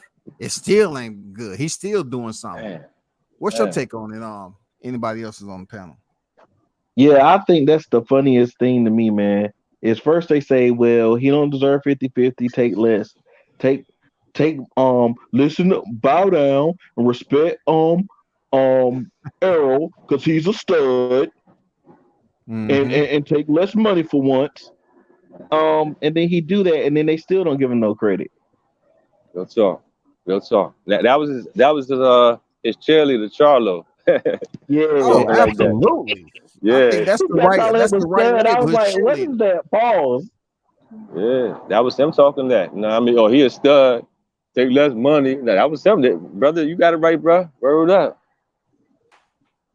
And so, to me, it's funny. It's like when he don't do what you say or what you want, you're mad at him. When he does exactly what you say and what you want, you're mad at him even more. So you just say you're gonna be mad just regardless. Irregardless, you're gonna be mad. He win, you mad. If he lose, you're mad. If he look good in the fight, you're mad. If he look, well, he didn't look as good as he normally do. Oh, well, I'm super mad. So either way, you just gonna be mad. Okay, let me chime in right quick. Like I said, I've been telling this to Scotty for a while, and I'm gonna say this once again. I've been hearing this for the last 3 years. This was already predicted that this was gonna happen about the whole Bob Arum. He need to leave Bob Arum and all this stuff, and the fight will be made overnight. All this stuff was already premeditated. That they was gonna do everything in their power not to make this fight. I mean, what more do you want Terrence Crawford to do? I mean, he's complied to everything Errol Spence has asked him to do. I mean, they didn't ask for everything. I mean, they get to do and pick everything. Terrence Crawford then bent over backwards for Errol Spence. I mean, what more do you want this man to do? Next thing you know, they're gonna say, well, you know what, Terrence Crawford gotta wear certain kind of shoes. He can't fight southpaw in the fight. He got to fight orthodox. I mean, what more have you seen? I mean, at the end of the day, man, I was kind of sketchy about this when Terrence Crawford stopped Sean Porter, something that Errol Spence couldn't do, and Errol Spence ran out of there like Richard Pryor. And I don't know if you know, back in the day, they used to say Richard Pryor played in movies where he was afraid of everything, which he was. And it was like Errol Spence went, and just, and just, I was like, come on, man. Terrence Crawford, once again, he went to Dallas to confront Errol Spence. They wouldn't even let the man in the ring. So it's man. How bad do you really want this fight? You didn't heard everything about he's a big star, but yet the man only could get less than 40,000 at Cowboy Stadium selling $45 tickets. I mean, he ain't that much of a big star. Then he's only selling. It's a question about how many pay-per-views he's really selling. At the end of the day, and this is the problem that I hate with a lot of the Spenceaholics in the Spence Brigade. One thing that I told Scotty, and I went on record for saying publicly, that a lot of the Spence fans have tried to turn this into a division thing, where they've been trying to make it look like anybody that supports Terrence Crawford is some kind of Uncle Tom or some kind of coon. And I'm like, where did this come from? But that's been the main narrative that they've been pushing. These supposed to be two brothers, man. Like I said, just for the culture. We should be celebrating this. But then all of a sudden, you got the Spence Brigade causing division. At the end of the day, they both black men. Where did all this come from? These dudes are acting like you know what I'm saying? White supremacists. But look, it's ridiculous. Black men with families. Exactly. But look, But look, you know what? I just want to say one thing. Everybody ain't real though, big. You know what I mean? Crawford a real one, know what I mean? And that's real boxing fans. We getting robbed right now because they can't, know what I mean? We get robbed for this. But they say, you know, we don't even matter. But Crawford, he a real one. He just wanted, you know, he wanted to fight. He wanted to prove he the best. He can't shine. He can't get his time. We all suffering for this, man. You know what I mean? How long we been waiting for this? 5 years. You know what I mean? Come on, big. Like facts. It's crazy. Big facts. We're gonna be asking for compensation in a minute. Ain't it suffering? Trick, what's good, Trick? Tony Boswell on that teach. What's good? Elijah, salute to you, brother. Appreciate you jumping on the panel again, man. What's up, man? What's up? Peace. We good. Peace. What's up, man? What's up, Tom? What's up? Hey, man. What's up, brother? Peace, brother. Nothing, man. Chilling, man. Been watching you for a minute, Tom. He appreciate it, man. You've been a long time supporter, bro. Since Oh no, for real. my Real my Yeah, recognize real, they inception. man. sleep on I support town. your message, Town know man. his shit.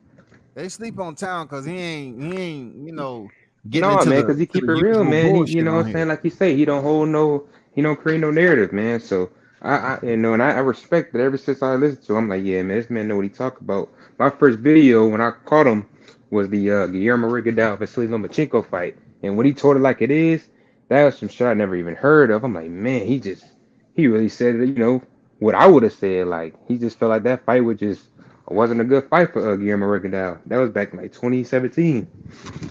I think I was watching. And yeah, man. You said the truth in that, man. On that fight. Well, you know how it is. Like a lot of times, a lot of people like to try to form cliques and all that kind of stuff. And if you don't follow a certain script, then a lot of times people turn against you. Look, I can tell you this much: a lot of people was against me. A lot of people be talking bad about me behind the scenes because, like I said, I always tried to keep it real. And and this is people that look like us, and that's the sad part about it. This isn't who I'm talking about. This is people that look like us.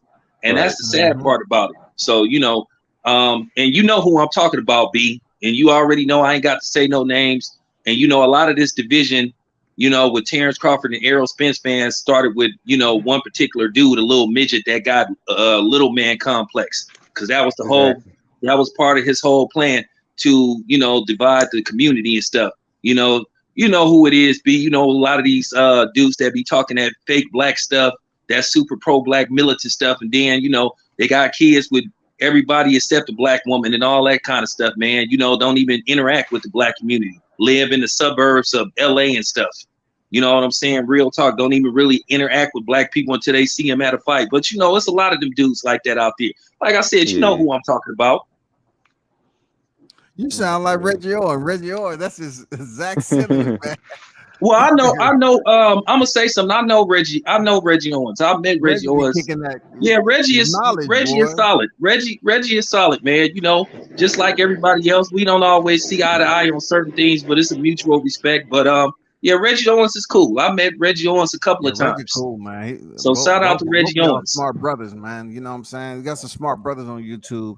It's just more so like, like Raz was saying, the real ones separate themselves from the fake ones, but they're not always recognized because you have so many of the chat followers that believe everything these cats saying.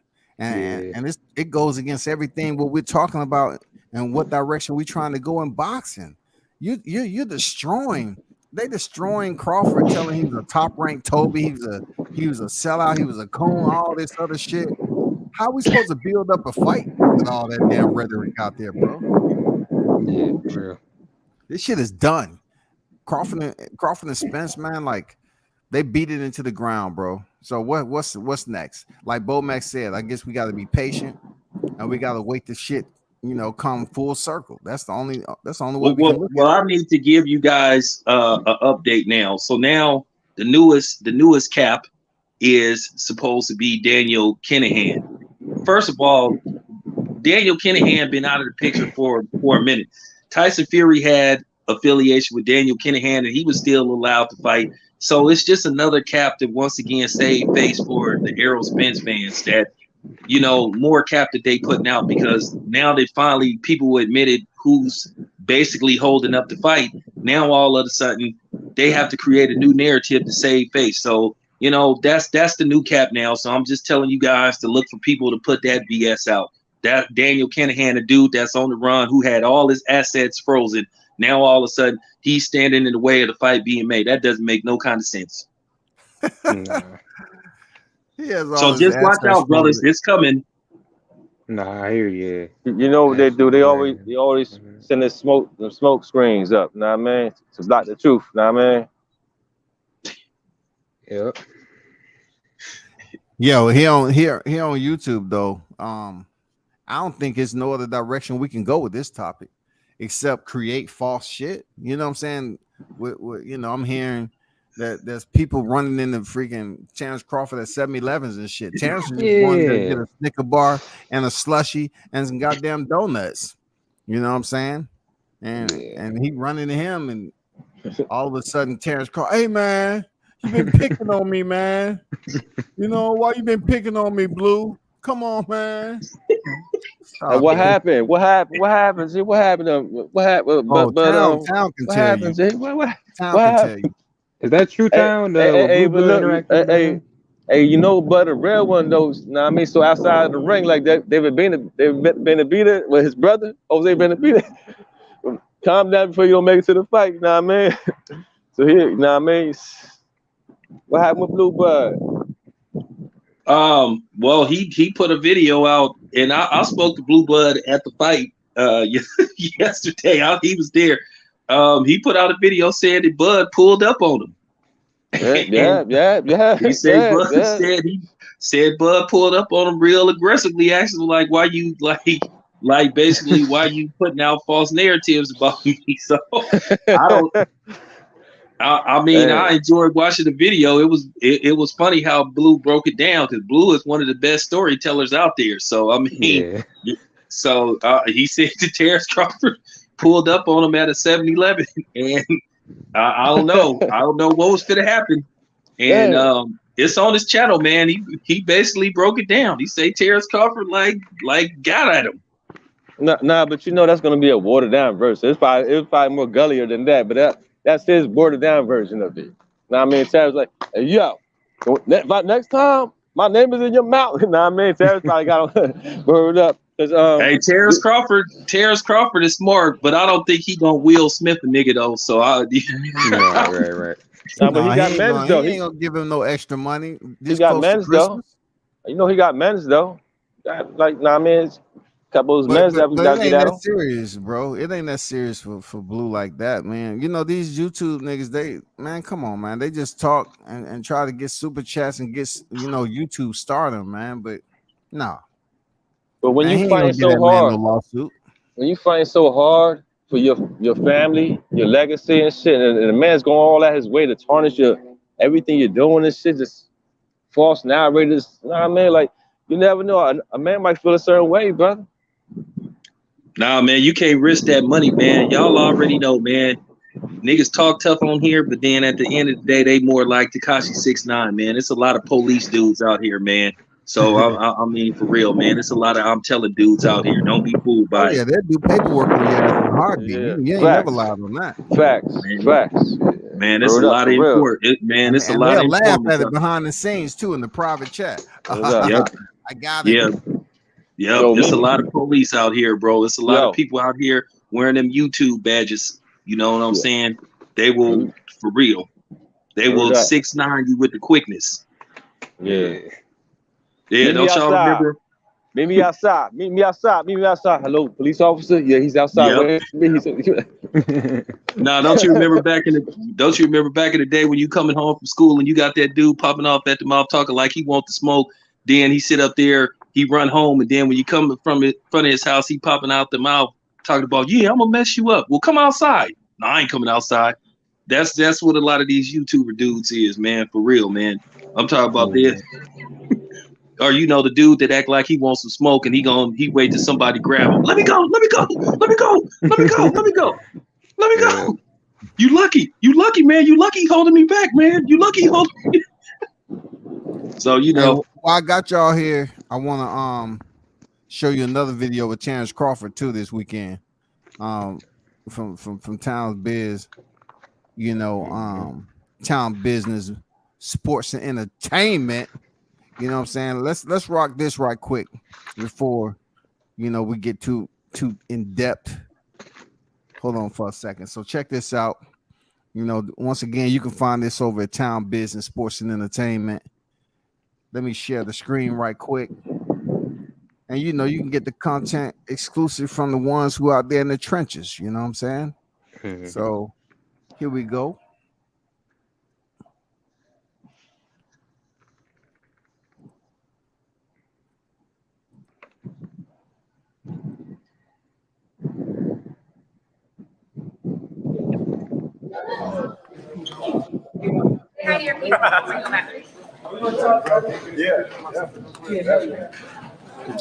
I think this is a video. Yeah. Sure.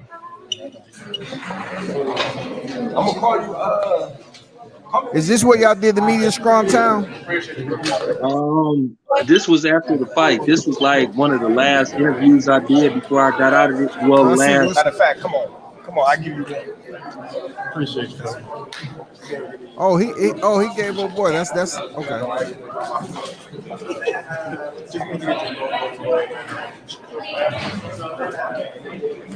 That one thing about Bud, he'll give you one every now and then. Absolutely.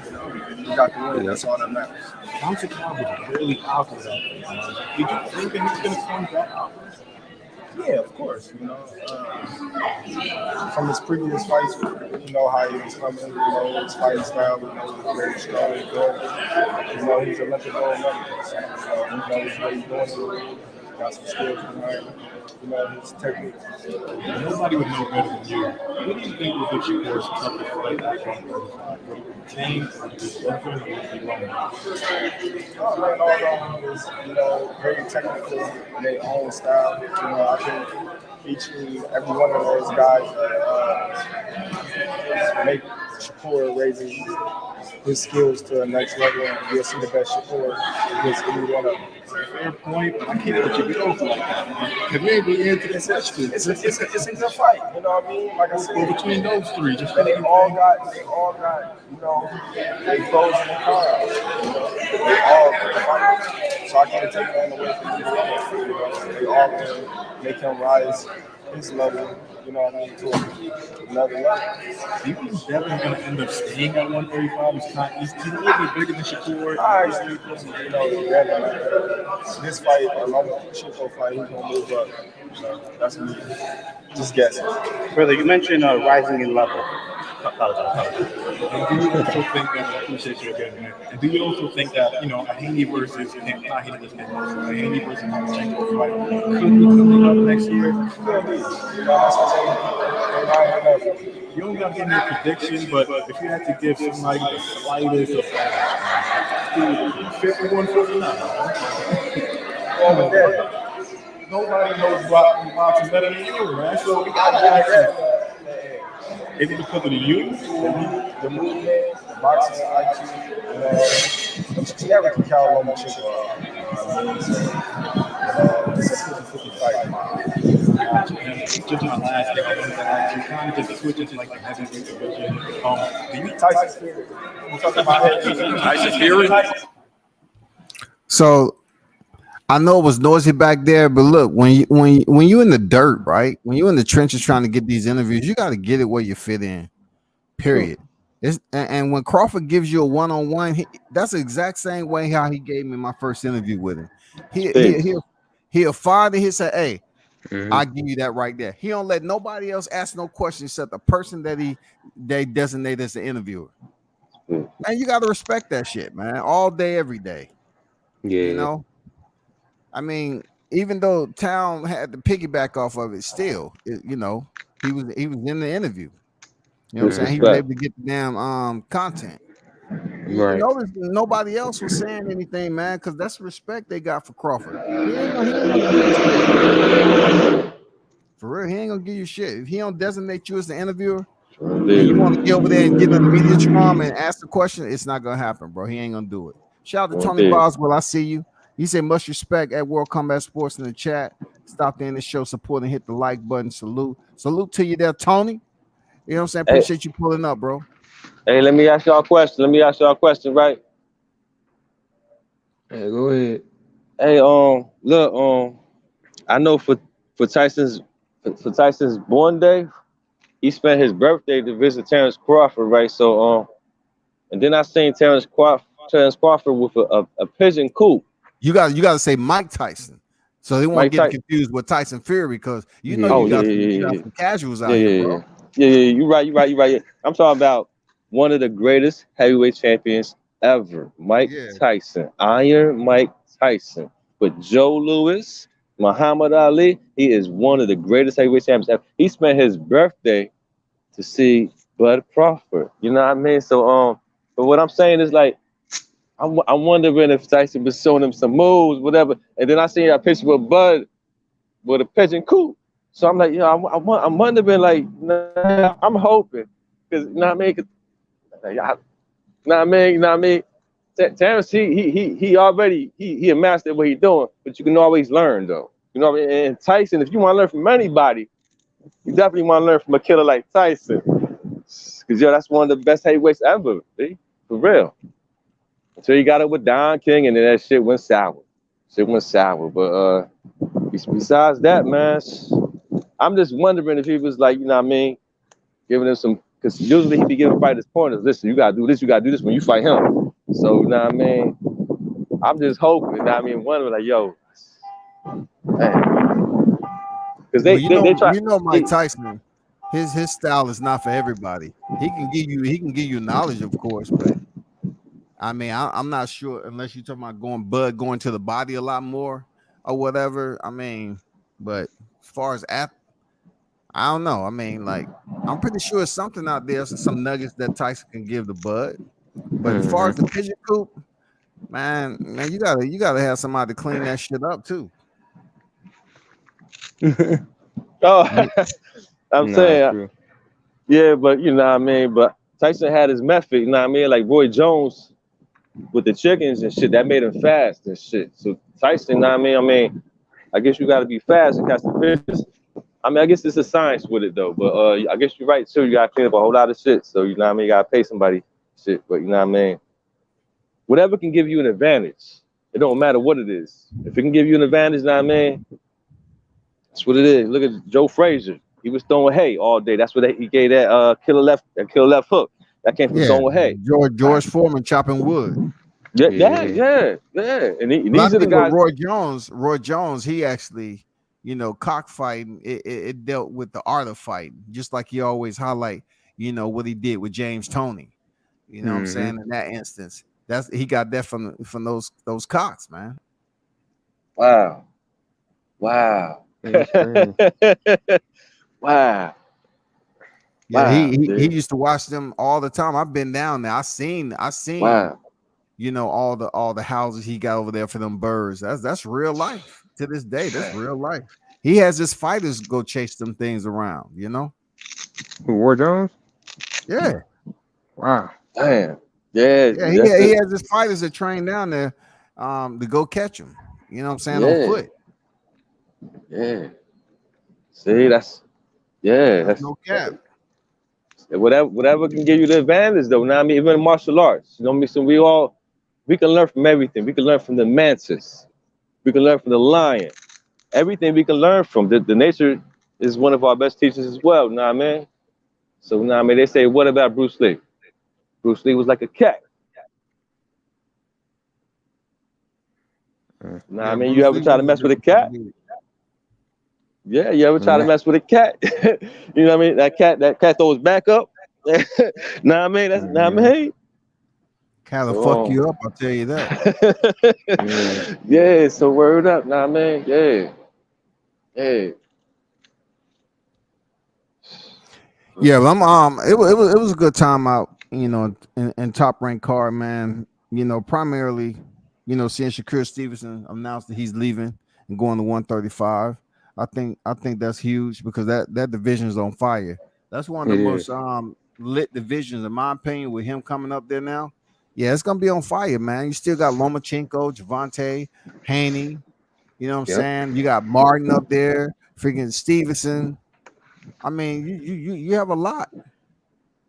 Chris Colbert, he's talking about fighting Martin at 135. I wonder, is he gonna stay up there? So, man, it's a melting pot. You know what I'm saying? It's a melting pot of names up there right now. Yeah, it is. Hey, but let me ask you this, right? I wanted him to stay at 130 so he can get all the belts, though. I was hoping he was gonna get all the belts at 130 to become undisputed. Like, I mean, damn, but he can't stay at that weight no more. He's supposed to look like this. He ain't happy, bro. He ain't happy. Nah. Shakur, he couldn't do that no more, man. Dude was up there like, nah, man. Like that look right there says it all, man. Yeah, you're right. I'm miserable, thirsty. Yeah. I lost every pound I can lose right now. So I'm not going into my health. Yeah. I'm not digging into my health, He'll catch a loss. He'll catch a loss because we all Yeah. know, like, you know what I mean, I had surgery a couple years ago and shit, you know what I mean? But when you lose weight, you weak. You weak, babe. Yeah, straight up. So, you know what I mean? Because I had my weight up. So when I had to get surgery, I lost like 20 pounds. Because I had to go on a water diet. So they had to cut me and shit.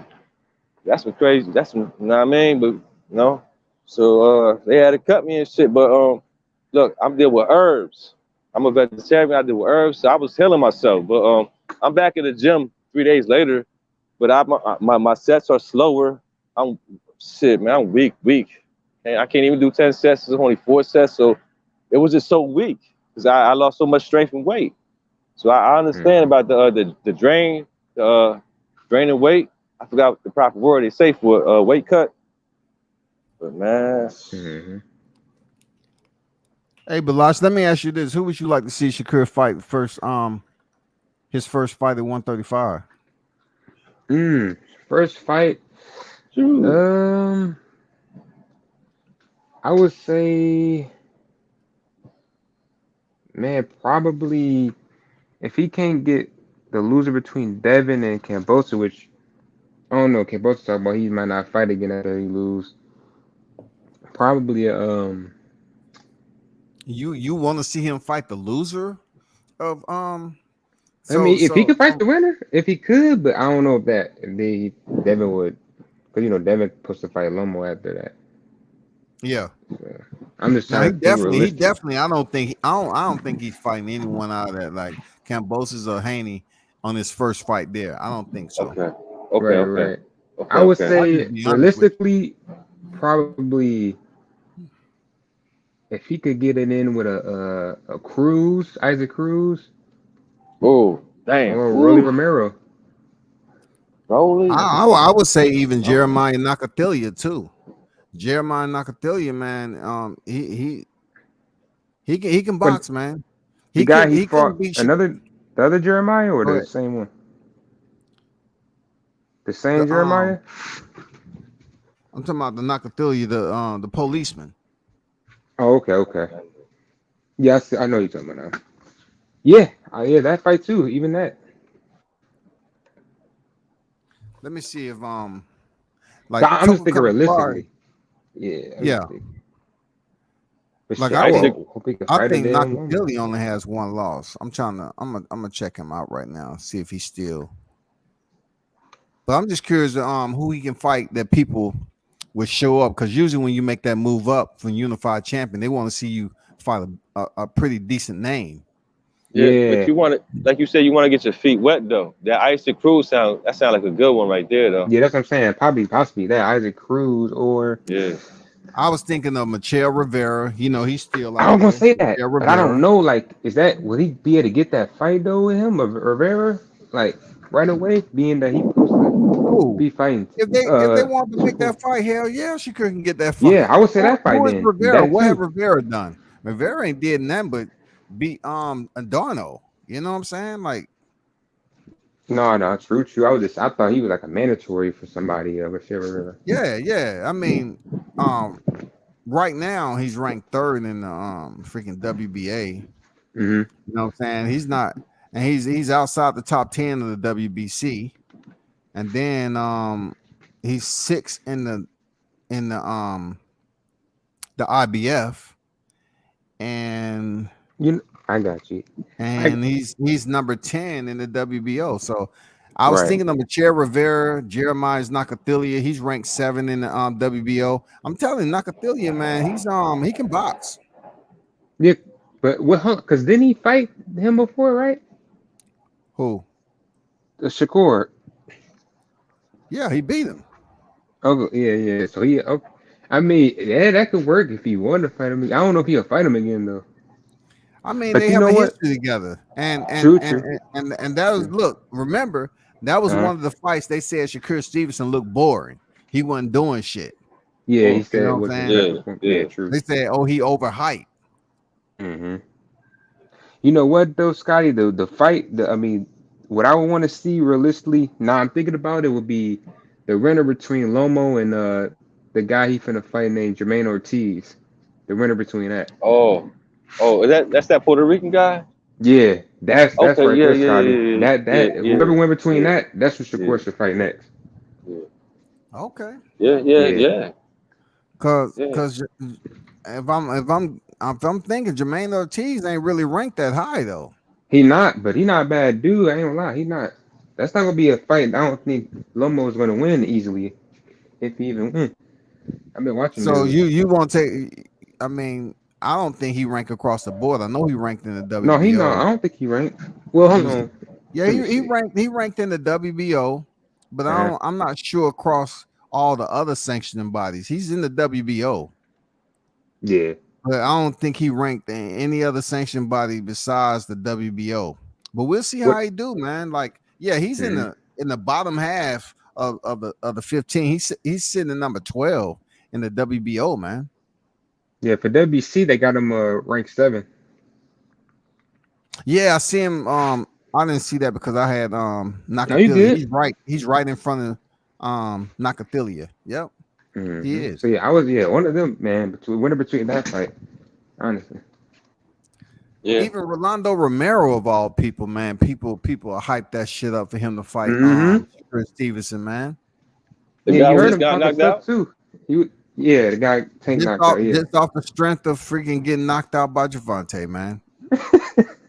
You know what I'm saying? They will hype that fight up with Chris Stevenson and Rolly Romero. Yeah. Yep. Don't he got to get his get back? He just lost, right?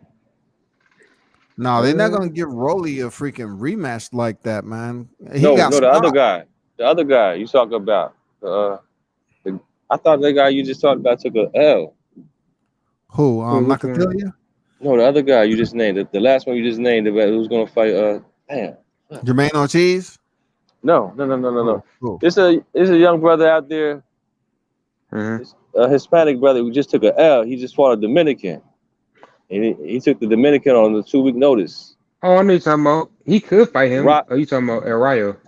Yeah. Oh, He's 135, right?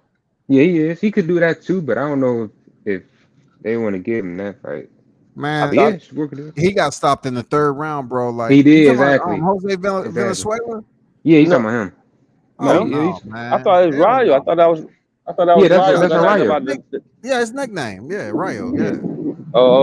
but he still Yeah, got to get his get back. Then he got to get his get back, yeah, right? he got to get. Yeah, he would have to get another fight in, or that dude again rematch that guy, or that too, Scotty. The guy if you check Scotty, the guy he lost to, bro, got like his knockout ratio is like 90 something.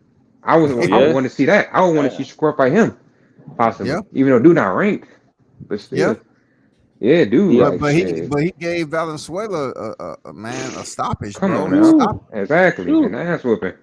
Yeah, he gave my Yeah. ass whooping for real. For He He did, man. He real. wanted. gave my ass whooping. You I see, was a little bit. I was like, I had my brow raw. Oh shit! What am No, I watching? what? Bro, the crazy thing, I missed that fight. I didn't get to see it. And I'm like, wait a minute, hold on, I'm trying to check it out. And soon I'm catching it. I'm seeing this dude Venezuela on the canvas. I'm like, what the, what is this? And the crazy part about it, Bilash, is he was just on video. Him and Rolly Romero was going at it in the lobby, Yeah, and he said he'll knock his ass out. He'll knock Rolly out. yeah, I did see that. he gonna got knocked out by a hungry guy. This motherfucker hungry as shit, and you won't. Know what I mean, damn, damn. Mhm. You Yeah, know so them this hungry might be, guys. yeah, quick question, Scotty. Is Keyshawn still gonna be at 135 or is he going up? And the only reason I asked that because I know this fight, they said he was at 136 something or something like that. He was like, they It both were all saying, depends because look, he ain't did nothing at 135 as far as titles right, goes. So right. that's a good question. He may indeed go to 140, but it's look, you got to tread lightly in those waters, bro. Hmm. 35 and 40 got sharks in it, bro. Real talk. So No, for real. you know, he's gonna have to get a nutritionist, and try to find out what he can do. Like he's getting muscle. Like Keyshawn has a nice frame on him now. So with that muscle, man, is gonna hold weight. But 35 and 40, they're dangerous divisions, man. It's a Yeah, lot of people. Look, it's a lot of people at 35. Man, it's a lot of people in this division, man. No, for There's a real. lot of good competition. A lot of good. Man, I'm telling you, it's a lot of good competition in here. And Devin the man right now too. Devin the man, he got all the straps. So, like the good thing about it, Devin's not planning on staying at 135 for a long time. And no need to. You know what? Why?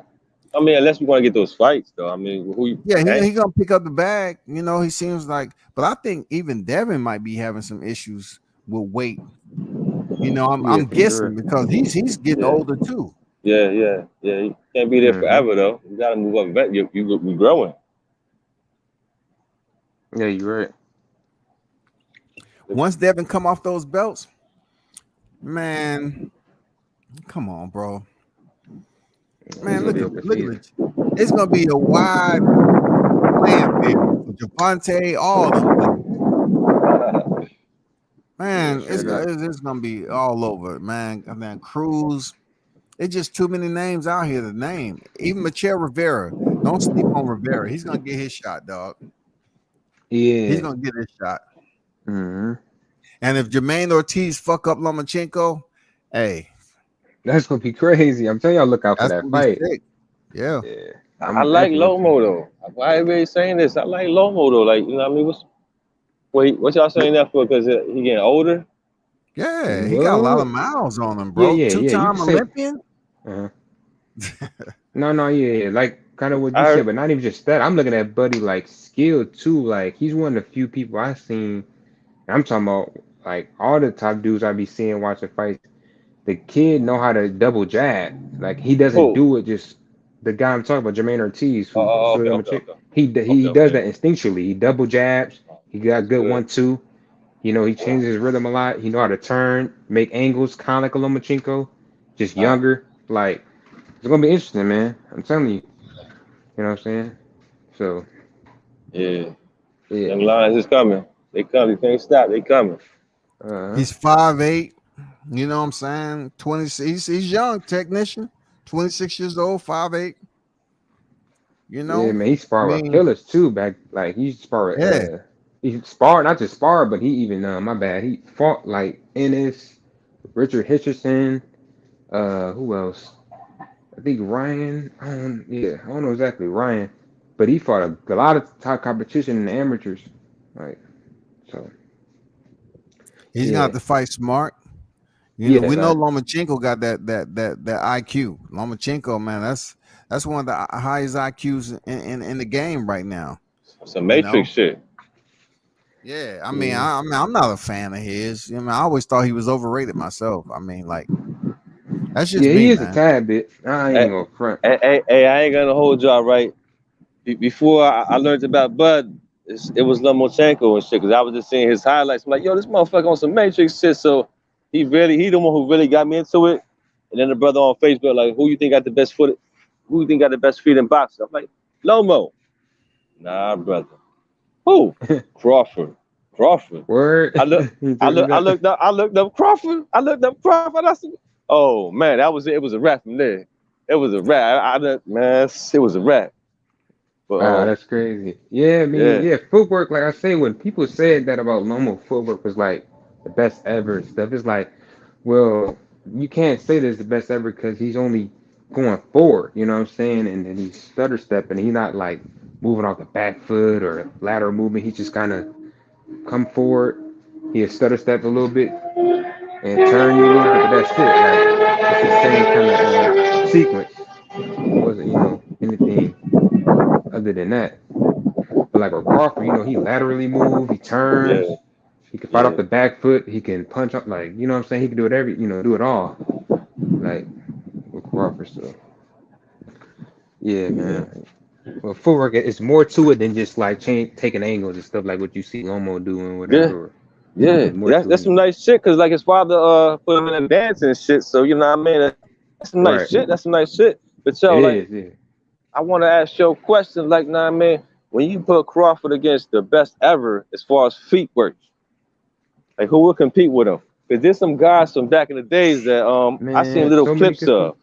Right. Yeah, I couldn't even tell you, man. It's so many people back then with good footwork. Like Hey, you know who was my man though? You know who I like the Camacho, right?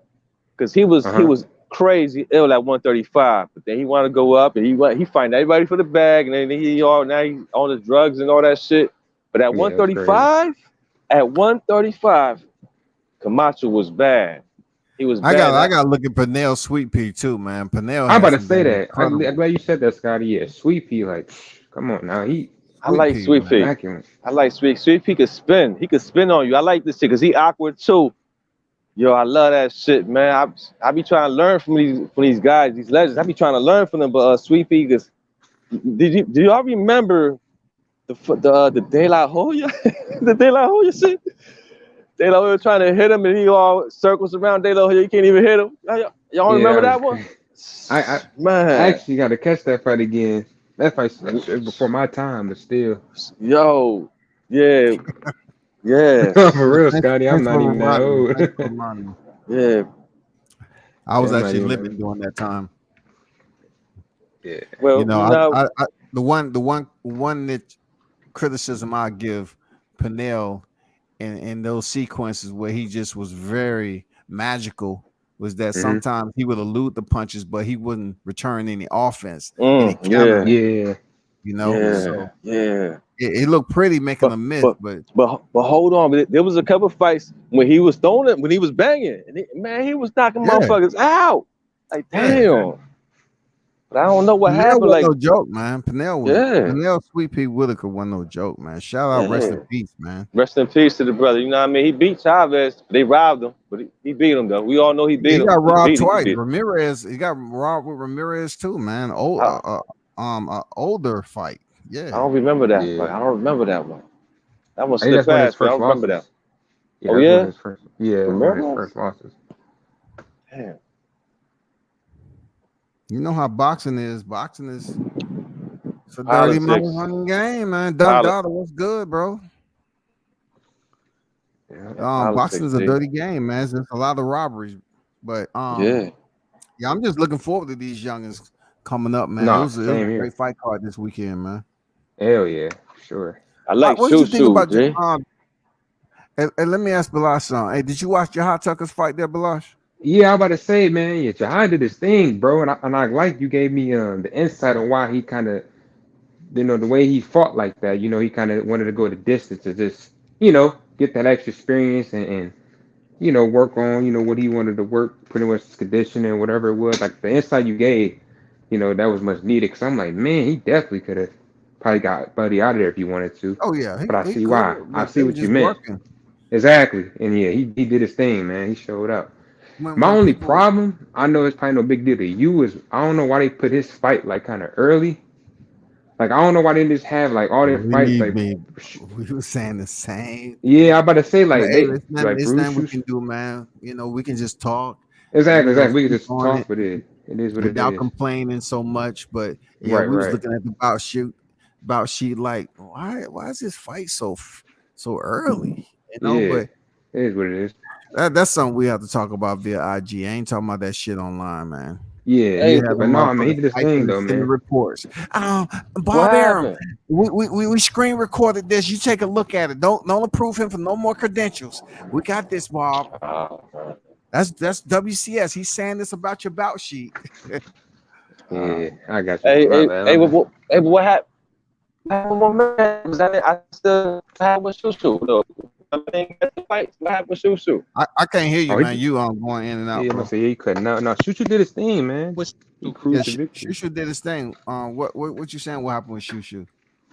Wait, he got about a knockout. What? I didn't see the I didn't see none of the highlights. Did you hear ESPN? No, I'm on the road right now, so come on your phone. I guess I got a ESPN boxing. No, ESPN Plus. Okay, that's an app. Yeah. Or just is an app or just a channel? No, if you use on your phone, you have to download the ESPN app. Okay. It's on your phone. Okay. But Shushu went the distance in a 6-rounder, man. You know what I'm saying? He went the distance in a 6-round fight. He did his thing. He went in there and fought. 5-0, three knockouts. Once again, these fighters have to continue to learn and get better. But shoot you and them, all them cats go in there and fight, man. They go in there and box, rather, not fight. They go in there and box. Yeah. I like and shooting. and to hear a lot of what people can't hear if they ain't at the fight is how the crowd support these locals, man. I'm talking about Keyshawn, man. They be giving him mad love over there. Freaking Brownsville on Shoo Carrington, Jahad Tucker, Deer Park. Right. Man, Hold of up. course, your Chris Jahad Stevenson, Tucker. he out of Newark. Go ahead. Yeah. Nah, I gotta look this guy up, Jahad Tucker. I gotta look him up. He sound real familiar though. I'm thinking about the guy you was talking about I was thinking about Jahid, the guy that was in the Mayweather gym, training with Tank sometimes, young brother. Yeah, I think I know you from this. I can't think of his name. Hutchinson. You talking about Richards and Hitchens? I think that's his name. Younger brother though, young brother. Yeah, dark skin brother. I think. You might be talking about Richards and Hitchens. Yeah, he was. I think. He was in the Tank camp and Floyd Mayweather gym. Yeah, that's you probably talking about Hitchens. What's up with him though? He's. He's still winning. He undefeated. What's going on, D-Ray? Oh, no. I didn't even know he was pro. Yeah, sure. Oh yeah, he's pro, man. He he's one of this. Yeah, he's pro, man. What's his record? And he's a local over here too, over there in NYC. You know what I'm saying? He just don't get a lot of shine because he sticks to the basic fundamentals of boxing and everything. But he got a 14-0 record. Oh, yeah. That's good. That's good. Young brothers. This young brothers is coming up. Nah, man, that's good. No, yeah, he only 24 years old, so it's gonna be. They're trying to push him to a title fight too. They moving him and towards a title fight too. Damn, it's really early. 14 fights already. Man, they're gonna move him to contention to get the secondary titles and then fight for the title. Okay. You gotta get them secondary titles for like them intercontinental, what I'm saying, silver titles and all that shit. So indeed. He got to knock out his last fight though. Mm-hmm. You don't know his record though? 14. How many KOs? He's 14-0 with like 6 KOs. He's not a heavy puncher like that. Okay. But he is fundamentally sound though. Yeah. Right. I mean, like he was the first one to spark Crawford when Crawford was down here for the Stevenson and Herring. He was the first one in that. So he went like 3 or 4 rounds with Crawford, and then Brian Norman, then Tiger Johnson. And look out for him too. Tiger Johnson. Yeah. Tiger was down here. Right. Yeah, where was that at? New York? No, ATL. Because I remember Crawford was in New York doing some sparring. Yeah, he was. I mean, that's what I like about Crawford too, man. He travels. Yeah. You don't really hear about Spence traveling anywhere. Bruh, used the words out of my mouth. I was gonna say that. I'm like, bruh, like, and I know you be in the trenches, quote unquote, like you say, like, where's the work Spence getting? Like, is he getting good work or what? Like, I'm not even trying to start a narrative, but we don't hear much. AmazonBoxing.com, they order sparring partners. They be creating sparring. Yeah, I want 6 the Kung Fu movies, I mean, the masters to go to other gym or the dojos to challenge other masters. That's how you got to sharpen up your skills. You got to go outside, Yeah, I agree. That's what Bud do. Bud will go and travel, man. Wow, that's good. He always walking in the gyms getting work. Yeah, for real. I mean, I don't know. They want their own selected sparring partners. That might play a role when they fight too, because Bud spar a lot of people. Yeah, but that give you more knowledge though. The more fighters you know what I mean. Yeah, no doubt, man. It gives you a lot, man. Getting different touches and all that, man. But like I said before, you can look at these fighters all day on the TV. I had the opportunity to see him spar, and I was like, you know, I was like, damn, I actually get to see Bud spar before he stepped in there with Sean Porter. You know what I'm saying? There's levels to this shit. Like it's levels to this. Yeah. People need to understand, just because these fighters don't go all out in sparring to stay healthy doesn't mean, it doesn't mean they ain't shit, man. And come on, bro. Like some fighters go hard, but you hear all these fighters, fucking up Tank Davis. Tank Davis can't go 100 all the time in sparring. Yeah. I'm about to say that. Yeah. Can't. Nah. You know what the jewel is? You know what the jewel is? The older brothers told us, now I mean, work smarter, not harder. Now I mean, so you don't want to damage yourself. You don't want to catch an injury or nothing. So you could do a little 40%, 50% this day. You know what I mean? That's all I'm saying. Yeah, man. Do a little bit here and there. Right. Like I would add to that too. A sparring, man, is really you should be working a lot on technique when you sparring a person. True indeed, brother. Than just necessarily who can hit the hardest or all that. Really, like you should be working hard on technique. True. And I think Crawford do that a lot when he spar. You got to. Pernell Whitaker used to do that in the sparring. He used to just be really hard on technique. I don't think James Toney was doing that, but anybody else probably not. Yeah. People different. Like Scotty said, everybody different, but I mean, James Toney was a beast. From what I hear, he just wasn't really disciplined though. Like, but if he was disciplined, probably would have beat Roy Jones, man. Like they say, he came into the fight 200 pounds. Well, 200 pounds 2 weeks before the fight, so he had a weight cut instead of training. So, man, that discipline. If you ain't got that discipline, you gonna hold yourself back. You know what I mean? Mm-hmm. I still marvel at how James Toney fight on the inside and why he hasn't been able to teach other fighters to fight the same way he did. Because you check out the fight he had with Iran Barkley on the inside. Oh my God, dang. I'm gonna look that up right now. That was a war. As a matter of fact, I ain't never seen Tony bang out like that. Like, man, when he fought McCallum though. Remember when he fought McCallum? He wasn't really in the inside like that though. Yeah. He was fighting different though. It was different style fight. McCallum was a champ, and he was a little bit older, but that's the older line versus the younger line. But but that Iran Barkley fight, man, Jay Tony like, yo, man, shoot. Man, that was a banger. I ain't gonna lie. I always tune in. I always watch that fight, man. Man, it's just amazing how he's going off feeling. He'd be going off feeling, man. Some of the shit on the inside, he wasn't even really looking to see what Iran Barkley was throwing. Man, it was just amazing to watch, man. And you make a point, brother. Like, as far as the inside fighters, he gotta be a tough guy. He gotta be one of the toughest. But there's another guy though I got, bro. There's another guy I got. And I don't remember this guy's name. His last name is Muhammad, but he fought Holyfield. This motherfucker, he's staying the inside. I think he was from Philly, brother. Look, he fought Holyfield, right? Holyfield was all bloodied up and everything, but this Holyfield a warrior. But this guy, man, he's like a fucking a net or something, man. You can't shake him, man. He everywhere. He all in your face, man. He in the inside. So you get a list of the best inside fighters, man. This guy gotta be one of them, dude. James Toney too, but this guy Muhammad, he should have fought Tyson, but I don't know what happened.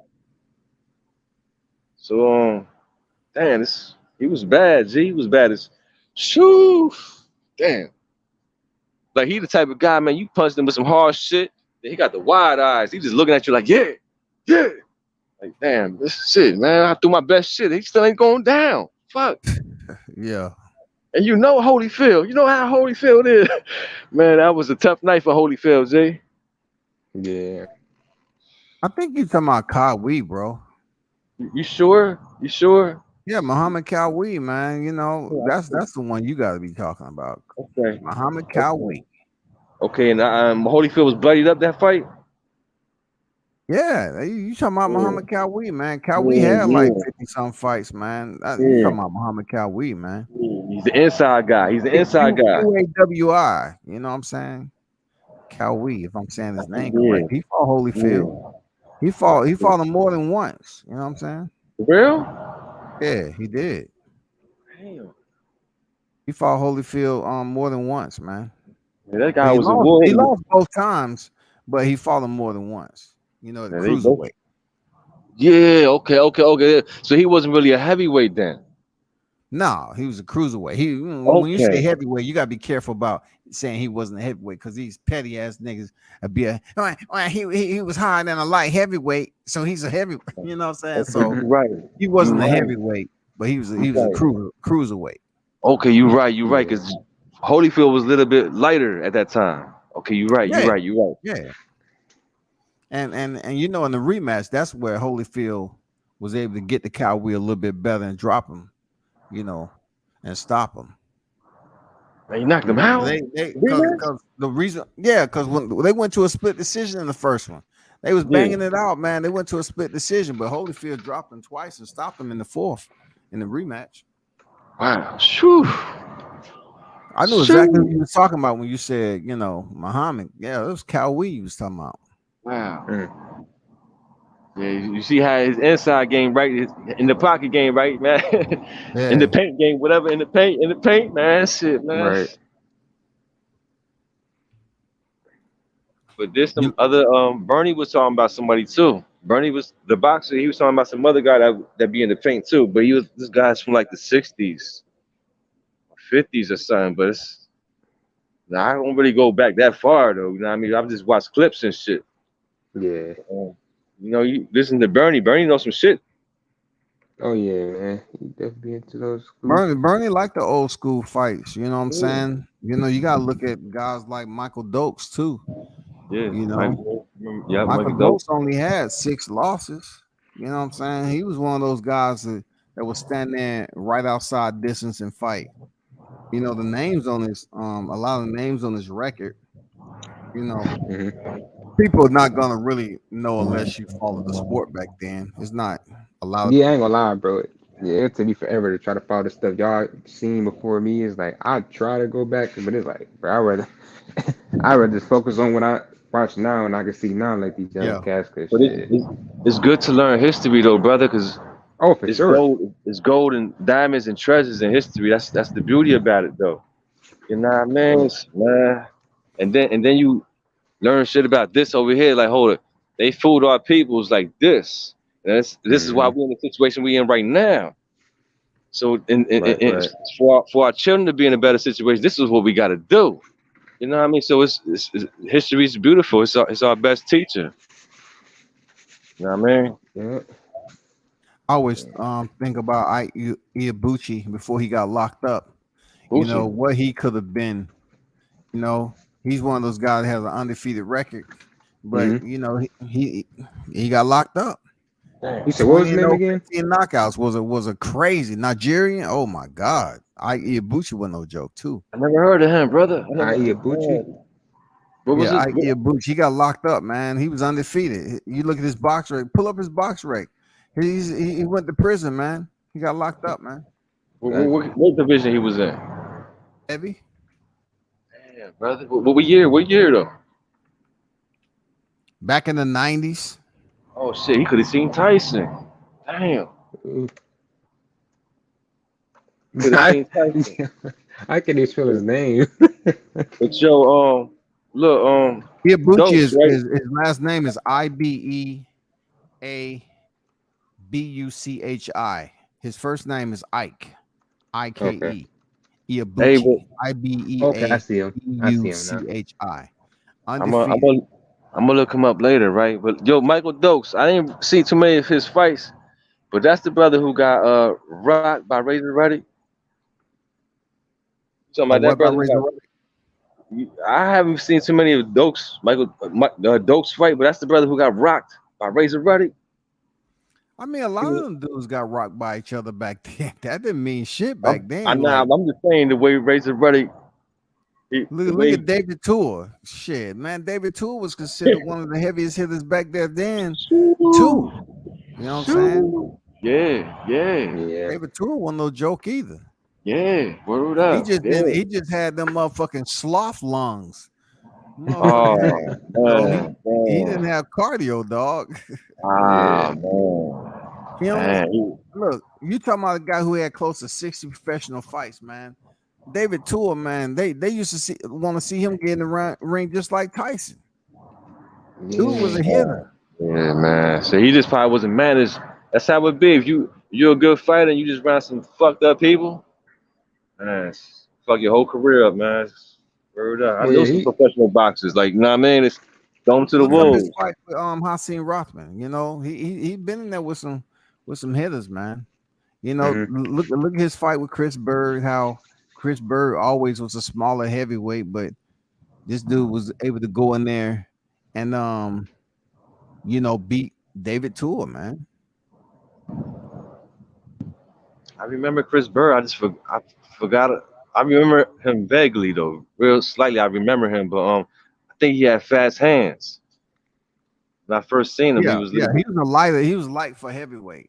You know what I'm Okay, saying? He yeah, was light for yeah, heavyweight.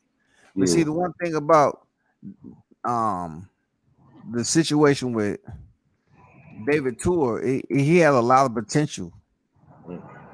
It's just with him. Like when he went in there and fought Rothman, he ended up getting a knockout. You know, he got the stoppage. But then the when you get the rematch back then, you got to go in there and do a little bit more. So when he went in there for the rematch, he ended up getting a damn draw or whatever with Rothman. You know, Rothman at the time, Hasim Rothman, was a big deal, but they never really closed that out. You know what I'm saying? For a trilogy. Damn. I don't think. Man. A lot of fights they robbed us for, man. Like, nah, man, a lot of fights, man. Like you said, the dirty politics, man, it's messed it up for us, big. You know what I mean? yeah. Yeah, he was a banger though. Tua was a banger. Yeah, David Tua was a beast, man. Real Yeah. talk. Like David Tua was a motherfucking beast, dog. They used to anticipate him coming through the ropes just like Tyson. They say, "Damn, okay, somebody going to sleep. Somebody going to sleep." David Tua had 43 motherfucking knockouts, y'all. Shit. Yeah. He had 42 motherfucking knockouts. Dude wasn't no joke. Yeah. Yeah.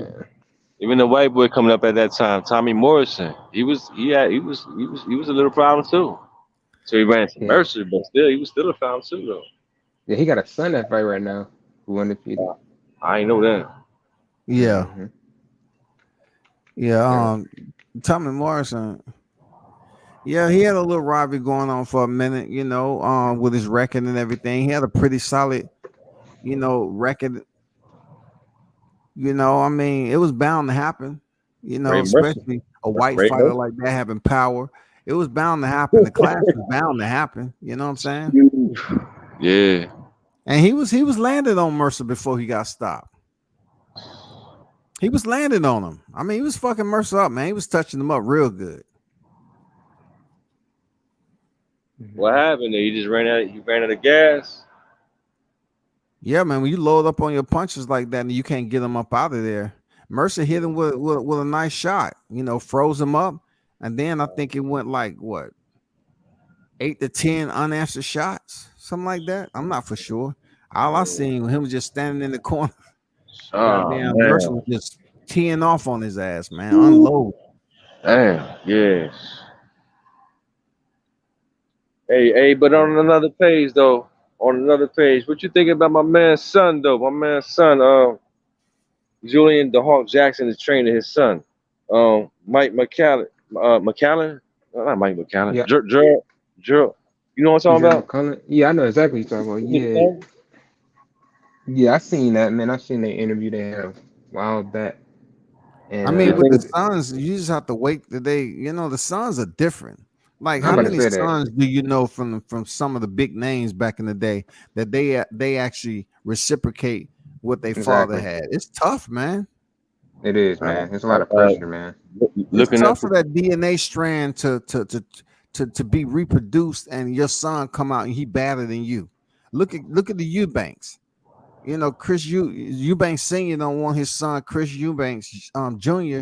to take this fight with Conor Ben because it's too much weight for him to lose. That was a talk of the weekend. He don't want that fight to happen. That's why he's been talking against it. He just feared for his son You know, he already lost one son. He don't want to lose, you know, Eubanks Senior. I mean Junior, just because he trying to get a bag. Yeah, They trying to get the man to fight at 157. That's a lot of weight to lose. yeah. We were just talking about that. You're gonna be weaker once you cut the weight. Man, I don't know, man. Like It's these crazy. sons, man, it's tough. You But can look, name I don't know how many sons that stepped into boxing. I remember when Sugar Ray's son was on the damn Coke commercial. I said, nah, he ain't doing nothing. You know, Sugar Shane's son, he was on the contender. I don't know. He don't look like he gonna do. You know what I'm saying? They just not reproducing them like that, man. but you see, Yeah, you know why though? You know yeah. I why? about to say, why you think that is, Scotty? But You you know can go ahead why and answer it. though? But Yeah, what I would say is because they ain't feel that pain like their fathers felt. They ain't feel that hell, that pain, that poverty like their fathers felt. But see, the reason Mike McCallum, know what I mean, I can't say yeah, he came up on silk sheets. He was good. Know what I mean, he done caught a case early, so he done came through some pain. That's why he wasn't really boxing because he caught a case. As soon as he started boxing, he caught a case. But he had a rough life though, so it wasn't all peaches and cream with him. But a lot of the other boxer sons, man, they don't gotta struggle. So it's a But difference yeah, when you ain't gotta struggle. But like I I said feel you, earlier, brother. yeah. I What you feel say, where bro? you're going. I feel where you're going with this because this is a sport where you have to be hungry for a different reason. indeed, Yeah, You have to be indeed, hungry, like yeah, not the kind of hungry that you know. Oh, I haven't had nothing to eat today. Let me go in this nah, 20-foot no, refrigerator and open this bitch up no, and have the no. chef cook me up some. No, I'm talking hmm, about hungry and trying to get somewhere that nobody in your family's been. Like, Yeah, I mean, you got to get it out the dirt. And I understand what Raz talking about. Raz is trying to say, like, you know, we always have this mentality, like, oh man, I want to be better so my kids don't have to go through what I went through. But god damn it, when your kids are sleeping in a king size bed when they're a kid, yeah. you know, these brothers are wearing the nice clothes. Man, what they say, what am I doing, man? I don't have the hunger. Why I gotta do this? Shit, why you yeah, want me to box? Why you want me to go sweat in the gym? Man, ain't you said you want us to have a better life than what you had? Okay, cool. Can you give me that new Beamer that came out? That'd be better life for me, pops. You right though, bro. It's a difference when you've been waiting your whole life for this moment, years and right, years right. just for this moment. So I'm starving for this though, big. It ain't no food, big. I I'm, waited I'm too gonna be long for honest this, with you. man. I don't really look at that aspect of it. Real talk. What I just mentioned about them not having enough because men we don't produce kids. Even though it's some bitches out here, we don't produce kids. It's impossible. But all I'm saying is these kids are not reciprocating what their fathers was able to do. I can't. I don't have the answer. I don't know why they're not. Like to have DNA that like that. Was it the struggle? Was it the hunger? Not having. I mean, is that really it, or does it have something to do with the physical anatomy and the Right. composition? I guess The a lot of physical. things plays a part. It's a lot of things together that plays a part. Yeah, I You know think what it's the I mean? mindset too. It's the Yeah, mindset. It You got definitely. it gotta got be, to be. And, yeah, definitely. that's a big question that has a lot of answers. Like Yeah, dude. why these kids are not coming out just as motherfucking strong and powerful as their father when they was in there. Yeah, It yep. might be the silk sheets, man. No, yeah, that too. That definitely had to play Yeah, a part. yeah, You know, yeah. It might be the Look, for mansions. look, they say the poorest condition is gonna produce the toughest fighters. Know what I mean, bro? Know what yeah, I I mean? mean, I feel you. Know what I I mean, mean? I feel you, but I feel you. Like my mentality also, I look at it like, okay, that's Pop's money. That's not my money. yeah. See, that's man Like you speaking you to heard me what right Hakeem now. Rothman Jr. said, right? He said, I Nah, never Uh-huh. had to want for nothing. I never had to want for nothing, man. yeah, We went to private schools. My dad made it so we didn't have to want for nothing. Hmm. You know what I'm saying? So yeah, their mindset might be quite different than them yeah, Nigerians, them Africans, them them guys is in the dirt boxing and yeah. training. I don't know, man. Why these kids can't emulate what their fathers did? I don't know, man. Like I Right. don't have the answers. Yeah, man. Well, if we got any fights next week, or Well, nah? October, we got Carissa Shields Marshall, you got Oh yeah, Wilder, you already know. Ruiz. Uh-huh. Um, I'm pretty sure some other fights up down the rise. I'm still up here trying to finish editing the shit I Oh, I got got for you. this week. I'm up here multitasking as we talking now. Shit. No, I I like got you. Wilder. I like Wilder though. You know what I mean? Even though Wilder had an amateur type of style though, to me he represent me like underdogs. Okay, I ain't got the best shit, but listen, I'm a rocky with the best I got. So that's like an Mm. underdog right there. And look, he went 40, 44, and 42. If that was his record, man, that's a hell of a record. No, Yeah, yeah, yeah. He was once 42-0, 41 knockouts, man. Like Yeah, clean. yeah. So I'm Sat saying down that. every one of his opposition. But look, brother, he didn't have a good trainer to give him those fundamentals. So now he got somebody. Now he got a trainer now.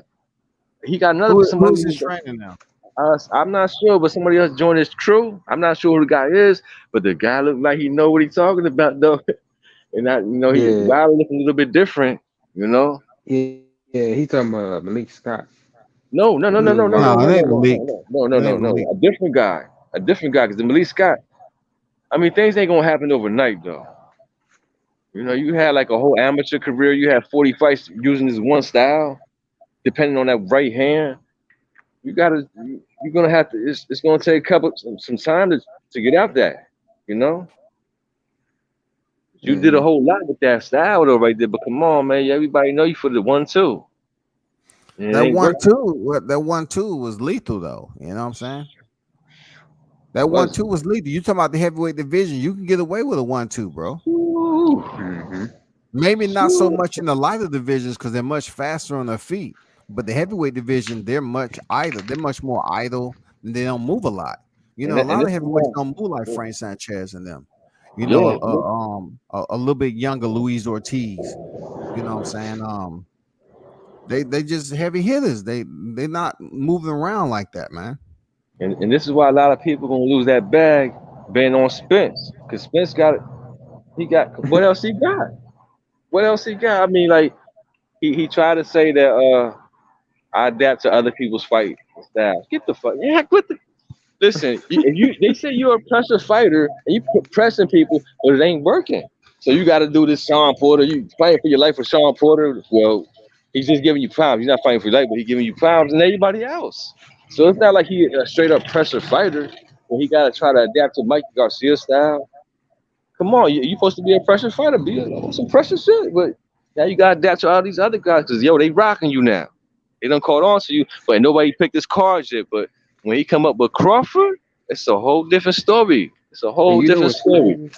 Right. To add to that, man. Honestly, man, and you can say the same for even Canelo. Like, if Errol Spence wasn't as big as he is for that weight class, he probably wouldn't be where he at right now. Like, it's the weight, man. The fact that on fight night, he probably, fighting at like 180 something. I don't know, probably close to 190, But bro, that's you gonna know? hurt him. You heard what Crawford told him. You stayed at 147 too long. No, yeah, I'm just saying though, like he rehydrating though, at fighting that, like he probably rehydrating, like I say, to shit 180 some plus. I don't even know, like, but He But does. it he's doesn't. It he's doesn't. You look how skinny he is. That can't be healthy as far as his strength goes. You're right. exactly, it can't be It ain't gonna healthy. last you too Like No, long. he looks skinny. His last heading into No. Yadina's Ugas fight. Yeah, he probably rehydrated like you said. yeah, Yeah, I'm just but saying, yeah, all I'm saying is that adds to his advantage when he fight other people who probably not that big, naturally when they rehydrate and he bigger, that been his advantage, and I think that's what really kept him in the game for so long.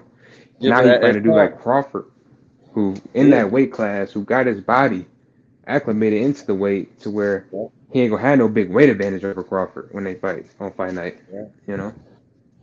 But as time goes on, your body, you know, you're gonna get bigger. Your body's you was gonna have a rough time trying to shrink down to that level. Look at the No, picture. yeah, Look at the yeah. picture the brother got on the look at the picture that's up right now. That's your No, I core. see.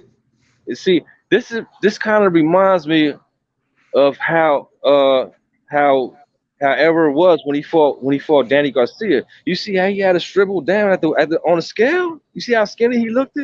It kind of look. It's the same thing. He picked up some more fight. He picked up some more weight after the weigh-in though. But look how skinny he got. Mm-hmm. Like that's gonna play a part though. Like I said, you're not gonna be fully strong. You're gonna be weaker, and that's what Terrence Crawford told him. Like, yo, they're gonna say you stayed at 147 too long. So that's the other excuse. You know what I mean? You know what I mean? Because Crawford already on him. They're gonna say you stayed at 147 too long. Then, well, he said once I knock you out, they're gonna say. You know, we gotta be more excuses. Be more excuses on top of excuses. And that's why we ain't even got the fight now. Yeah. They gotta starve it for this damn fight, man. They gotta starve it, man. But I guess they really trying Shit, to I protect ain't him. starving off nothing. I got down. I'm eating. I Goddamn. mean, I I ain't just want to starving see it motherfucking though. thing. I You mean, just think I'm want to see missing a it though. meal off this fight? Please. Whenever they come around, I'll be like, clap it up. Shit, it's still. But now I got too many people sitting up here. It's gonna be announced on July 4th, September 4th. It's gonna be announced soon. Man, all this bullshit. Just wait till the shit announced. Right, for real. It's turned into it's been a debacle for quite some time. It's just turned into like storytelling now. Yeah. You know what I'm saying? Remind me of Mr. Rogers' Neighborhood. He come in there, put on his damn red sweater and sit down. Hello, kids. I'm Mr. Rogers. You probably don't know that. Y'all probably don't know what I'm talking I about, but remember about that. You talking about yeah, I remember. Yeah, I remember him. But I remember you remember the other guy who used to paint. He used to paint. I don't know if you remember the guy who used to paint like the. yeah, Captain Kangaroo or something. No. You Nah, talking about the painter? You talking about the painter, the white dude? nah, not a Captain Cat. He would paint like the forest. Oh no, bro. Mm. No, the forest. Hell no. Yeah, he would paint it. Back then when that shit was going on, we didn't have internet, so you know one thing we didn't know, we didn't sit in the house and watch boring ass shows. If it was boring, we was outside. Yeah. Sometimes I had to watch them boring joints. Nah, shit, I watched Mr. Ed, My Three Sons.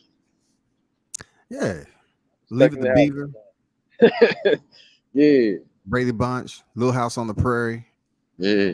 Good Times. I couldn't really get into MASH though. I ain't like the MASH. I ain't like that shit, man. I ain't, that thing. How old are you, man? I'm in my 40s. G. I'm in my 40s. G.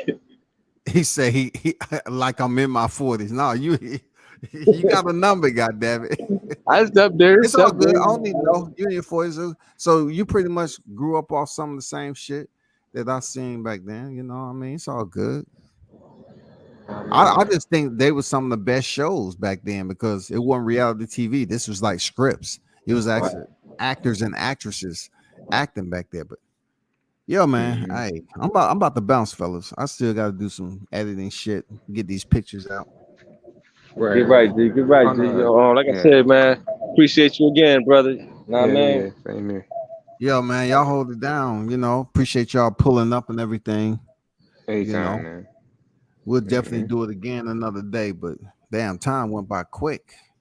Yeah, shit. for real. Everybody in the chat, you know, that pulled up. What's good? Appreciate y'all. Salute. And y'all be sure to stop through again, man. I might be on tomorrow. I'm not sure.